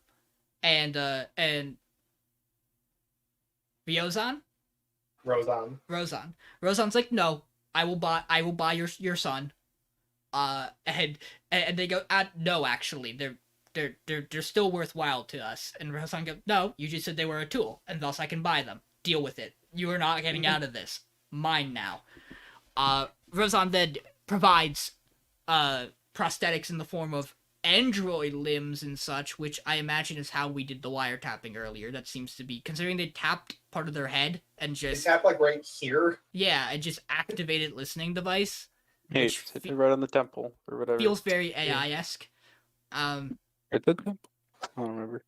I think that's the episode? We also have the Clarissa scene. Right, yes. We have a scene with Clarissa. I do not remember what they're talking about.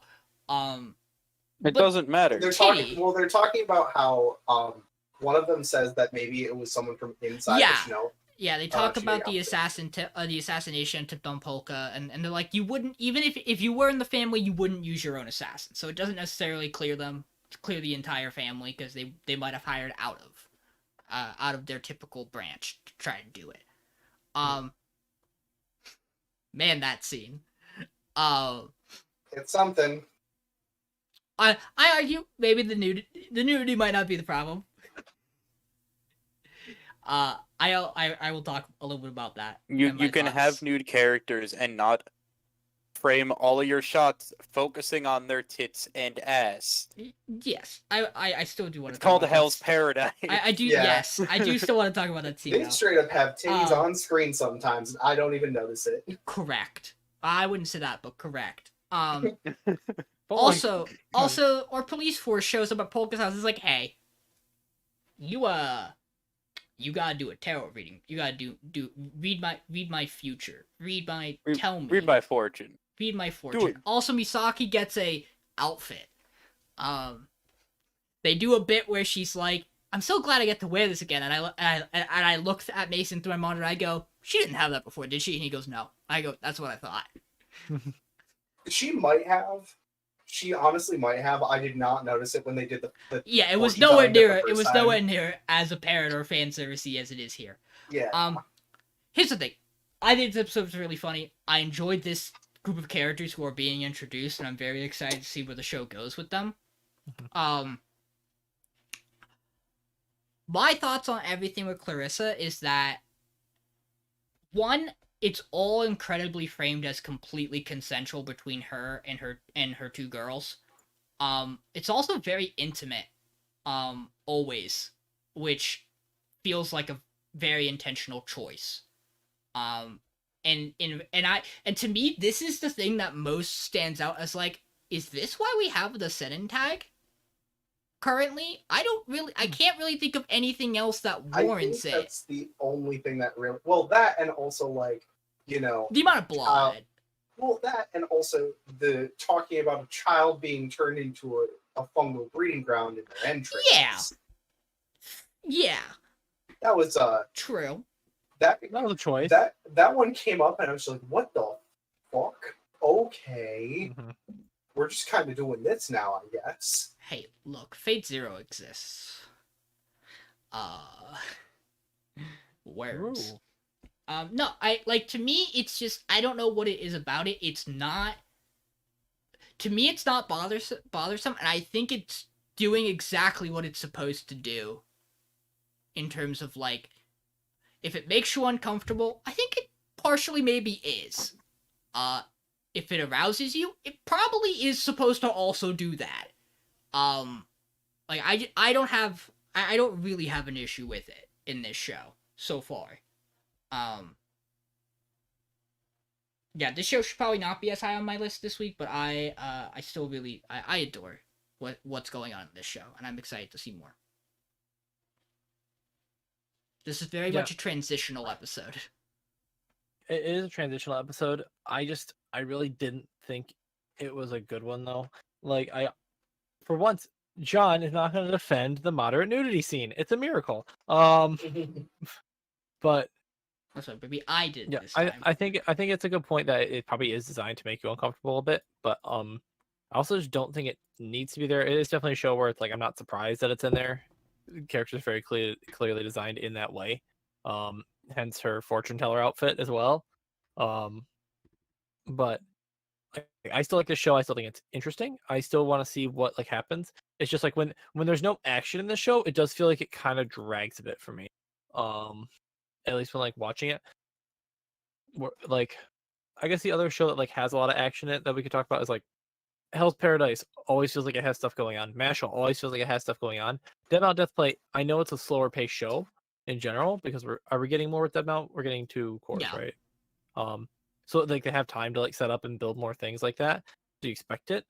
But to me, it's interesting how it's like it feels like a lot more like action build up, which is kind of what you would be more to expect out of it, which isn't a bad thing. I think this was not a good like build up episode to me at least. It did have some funny moments. It still had some good gags, but it just dropped a bit because of that. And I think a lot of other shows were just really strong this week. in general. At least that's my take on it. Mike, Yeah, I thought that mount was like Solid this week. It was funny. The bits hit when they were supposed to. And I understand the pool scene. It was all intentional. There's all reasons behind it. I just don't agree with them. That scene was weird. Didn't Yeah, need to be there. I can agree with that. Like, it's definitely jarring. Yeah. But like the bits with when like listening over the intercom, she goes, "It sounds like there's skeletons dancing up there," and it cuts to Misaki dancing with why are skeletons. their bones I rattling? lost my shit when I saw Oh, are it. they playing D&D? Is that dice? No. I hear something writing. Did I know I'm listening in? Mhm. And then the part where Polka is like, yeah, she's still awake. He's still awake down there. And she's like, and he's just like, how he knows again. There's no cameras. He's baiting me.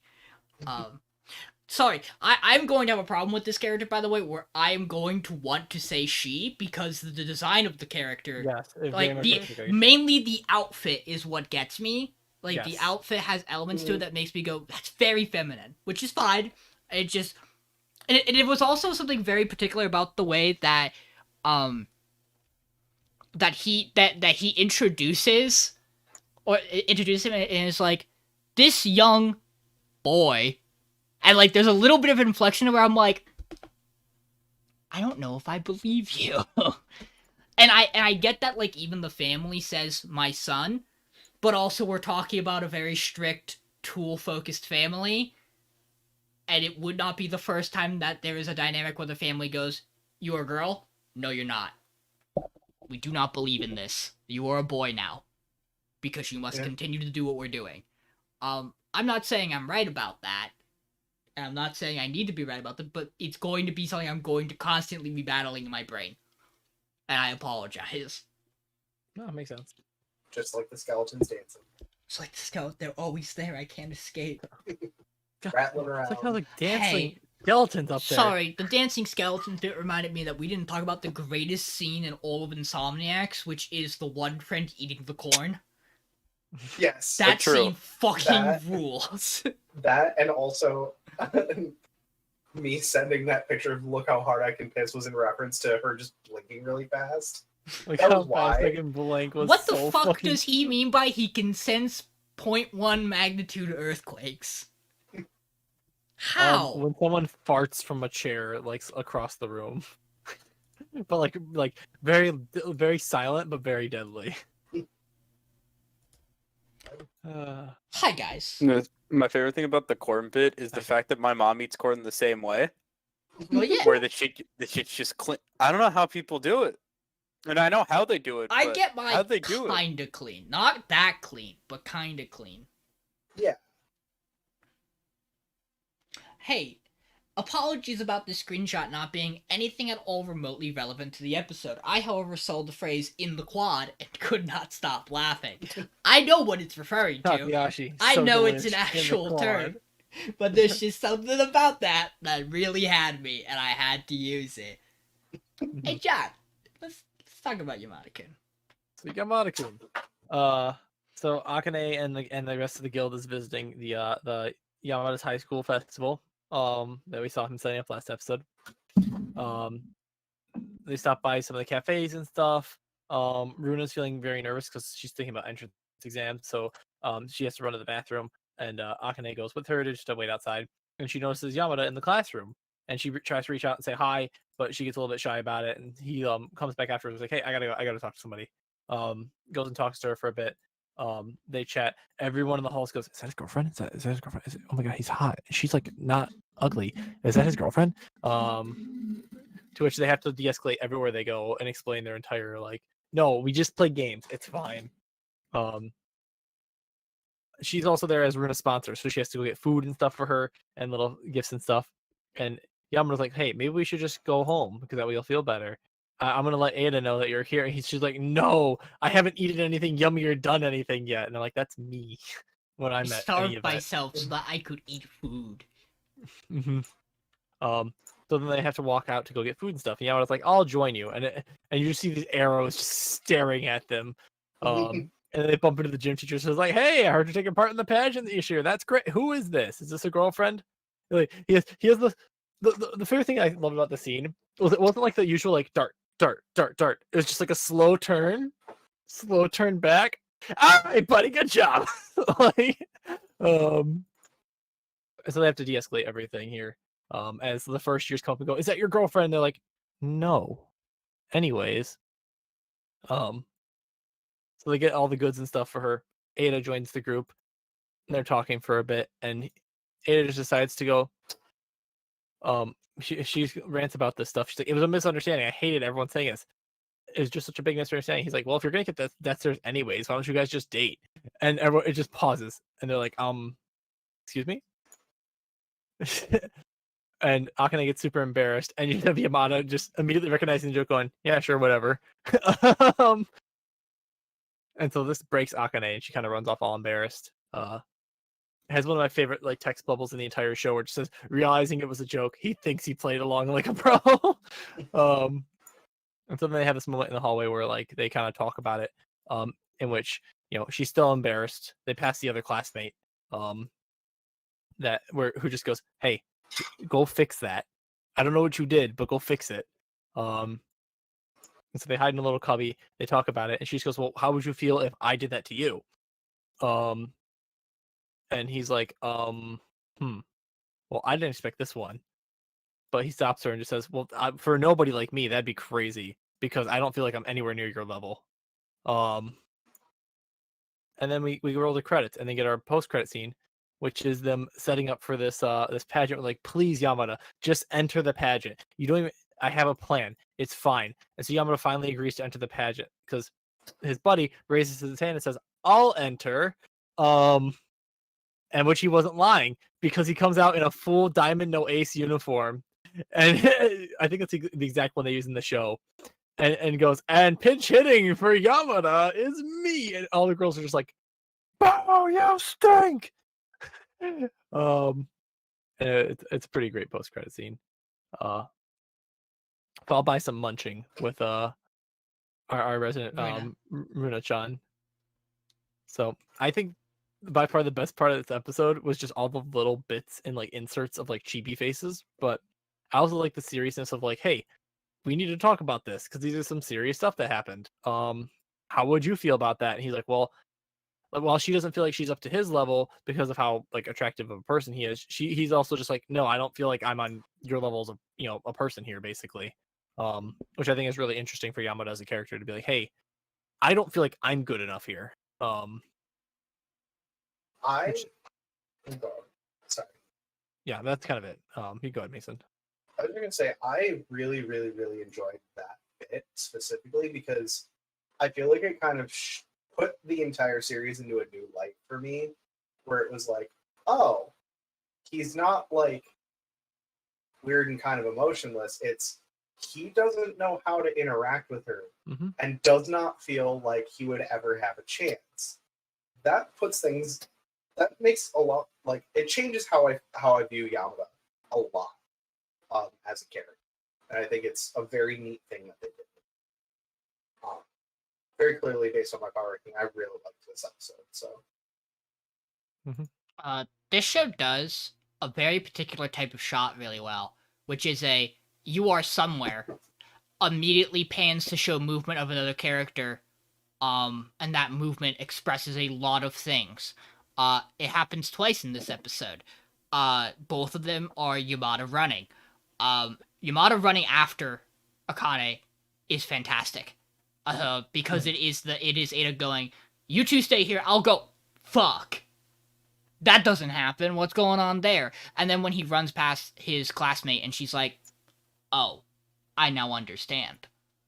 This is not the way he acts." Those shots are wonderful. There's also a parallel of two shots in this episode where Yamada is talking to Akane and establishes that it's when she goes to yell out to him and then and gets ignored, and then he comes back and she finds out that he was going to come talk to her anyway. And he sees her smile. And then they do the same shot in the staircase where they are talking, and he finds out she's not mad at him, and she sees him smile. They're the exact same style of shot, and they're both wonderful. This show does a very good job capturing the process of falling in love with someone, I think. Or at least thinking you might be falling in love with someone. In my opinion. This OST slaps. Yeah. Michael, Outside of the song that plays at specifically 10:30, when they have the montage with the old guy and Eita, that made me want to fucking take my headphones off. The soundtrack was really good.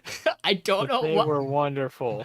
I don't know It's what like you, a I'll montage of have them to go playing to little that. carnival games. It's like 15 seconds, but it's just fucking noise. I'll have to go back and listen to that. I have 'cause to look at that. do yeah. not remember that. Michael, but are there certain songs in this that trigger the same kind of mental response as certain songs from, like, the Zero Escape series? Because there are for me, where, like, there are I don't know, audible The music's connections. just good. Yeah. Outside of like the few ones that are just like loud noises, 90% of the music's like really, really good. I think it Mhm. needs got more it- did I- cowbell. So one thing I didn't like, it didn't like click in my head until this episode when like we get the scene of like Eita staring, looking at Akane, like because for a lot of time Eita has like the white film over his glasses, the anime Yeah. boy hee. That we get like the single shot where it cuts through and you see the red eyes. I'm like, God, I forget how distinct our character designs are. Yeah. Yeah. Other than Yamada being generic anime boy with black hair, blue Which- eyes. I think it's on purpose at this Yeah, point. that's the point. But our other four are all super fucking distinct character design. Yeah. It is so nice to have. Can I just say, by the way, as well, I really appreciate that this show like changes what they look like. Like they have different outfits and hairstyles. Almost and every don't time you see- see them. Every time you see them. And it's great because you It's like don't they're human see beings that who change their often. clothes. Fucking Eita wearing the bunny ears. Eita wearing the bunny ears is great. I like seeing Akane with like the weird like back braid thing. Yeah. How is Mhm. that? That kind of has a new hair every fucking episode. Yep. Yeah, it's great. Like a real college girl. Yeah. Yeah. I mean, Runa wears almost the same outfit every time. But that's she just- that's she kind has of a her shtick. yeah, that's her shtick. Yeah. Yeah, she's wearing the Gothic Lolita thing. She has like 5 of them, 5 The- outfits. The other element of this episode that I also absolutely adore is when Yamada is trying to figure out why Akane reacts the way she did. You can see the gears in you can see like the interaction, and though it's not said, it really does feel like there is a moment where he's like, "You're not mad, though. Like, why aren't you? I thought you were mad. You're not mad. Mhm. What are you anxious about?" And she's like, "I don't want to talk about it." And then she sees him smile when he knows that she's not mad. But in my mind, there's like a moment where she has the realization where she goes, "Oh, I do need to bring something up here because he's trying to understand, and that's good." And that's and in my mind, that's why she leaps back around to, how would you react if I said this? Because it's very clear he is someone who does not know what's going on and just wants to understand. From like how he proceeds those sets of events, and I really enjoy that. The more we've gotten with Yamada, the more I've really liked this show. Yeah, I agree. Like it's definitely shows like it's got the big roller coaster going up, right? It's really nice to see. Like it's just like in almost all of our lists, it was like kind of like middle of the pack to lower middle at the start, and like it just really like for a lot like Mason, like it jumped up right away. But for me, it was like a slow burn of like getting like to this like, yeah, I actually do think this is actually a really good show. Is it gonna hop my other romances? I don't know, but it's trying very hard and it's getting very close. Like I mean- I almost flipped it with Skip and Loafer this week as well. I said it from the very start. You know, at first I was like, I don't think the show's for me, but it does all these things really well because from production level, Madhouse is blowing this thing out of the water. It's a very like, again, this is one of those shows where I look at it and go, this is the perfect show for someone who really wants this. And I'm happy that since the Runa episode, I've felt the Runa growing closer to Akane episode. I've really felt like the show's been on an uphill climb. I agree. Yeah, the show's just directed so well. Like Yeah. the scenes that need to hit so good, so well. It is real good. And like it's animated beautifully too. I love the little, like I said, the Yeah. little chibi stuff, and when they cut to like different like caricatures of the characters, I think it's just wonderful I almost think every time. This show- The second post credits or whatever, where Runa's eating the food, 10 out of 10. this show also does something, and I know it did it last episode for sure. I don't think it did it this episode, but it does this thing where like we'll transition to a scene by Mhm. the action of the scene starting. Where like Yeah. I remember The door. the main one, the door, where someone knocks on the door and then it cuts to the door from the outside, like the actual background, while the hand is in the foreground. It's just a really cool animation thing that I really like. I didn't bring out last week, but I have a horrible brain disease where, as Yamada was approaching that door last week, the only thing I could think about was Chainsaw Man and Dora Hodoro because they both use that same fucking door shot for Yeah, different doors. reasons. Cool. Hey guys, we're an anime podcast. Holy shit. I'm kind Wow. of surprised about this one. Yeah, shows that I'm are interested to see how this completely one goes. safe. Hell's Paradise, Insomniacs, Yamada. Shows that have one sleigh, Skip and Loafer. Shows that have two sleighs, Deadmount. Shows that have three sleighs, Mashle. The show that has four sleighs, Heavenly Delusion. That's crazy. We all were like, yeah, this episode's really good. Anyways, get the fuck out of the door. Out. I mean, Go. I voted 3 things. So I voted three two. things as well. I I voted voted two. 3 things. I voted We all Mashle. put, I like, voted fuck it. Mashle and this. Essentially, it was on my power ranking, Yamada and up. You're good shows. You can stay. Everything else, whatever. Yeah, that's kind of where All I was related to at. half the Like, shows. That's funny. I was My- really. Go ahead, Mason. I was just saying, I like everything from Heavenly Delusion down for me. I hit. So I no, I didn't hit Mashle. I'm sorry. I only voted 2. I voted Heavenly. Excuse me. I voted Mashle because in my head right now, Mashle or Heavenly Delusions could go, and I would be fine with either of those outcomes. Because I feel like no matter what happens, the other show probably goes next week, unless Heavenly Delusions really, really, really pulled it up. But I feel like I almost convinced... I mean, I still voted both, but I feel like I almost convinced myself to only vote Heavenly Delusion when I was like, I don't know if Mashle should go before a show that I outwardly have active problems with still. Where Yeah. Mashle is a completely fine, serviceable show. But there is an argument in my brain where I'm like, yeah, Mashle should go when we hit the halfway point of our show count. Which, like, I mean, it's here now. Will it be the perpetual six show? We'll find out next week. Yeah, so that is that. I have no additional stats to do, so we finished before 2 a.m., gang. Woo! I have I a do wanna plug ask- sleeping on my floor Yes. over here. So I do want to ask before we go. Who put Natasha in Underworld, Doctor? Me. I figured it was you. God damn it! Natasha. I've gotten too many of those fucking ads. Hey, guys. Same. And I'm at the section of the game right now where the music from that ad is the background music in the location. Oh boy! Okay, And it's very funny. Hey, guys. We will. I'm about to unlock Natasha in Underworld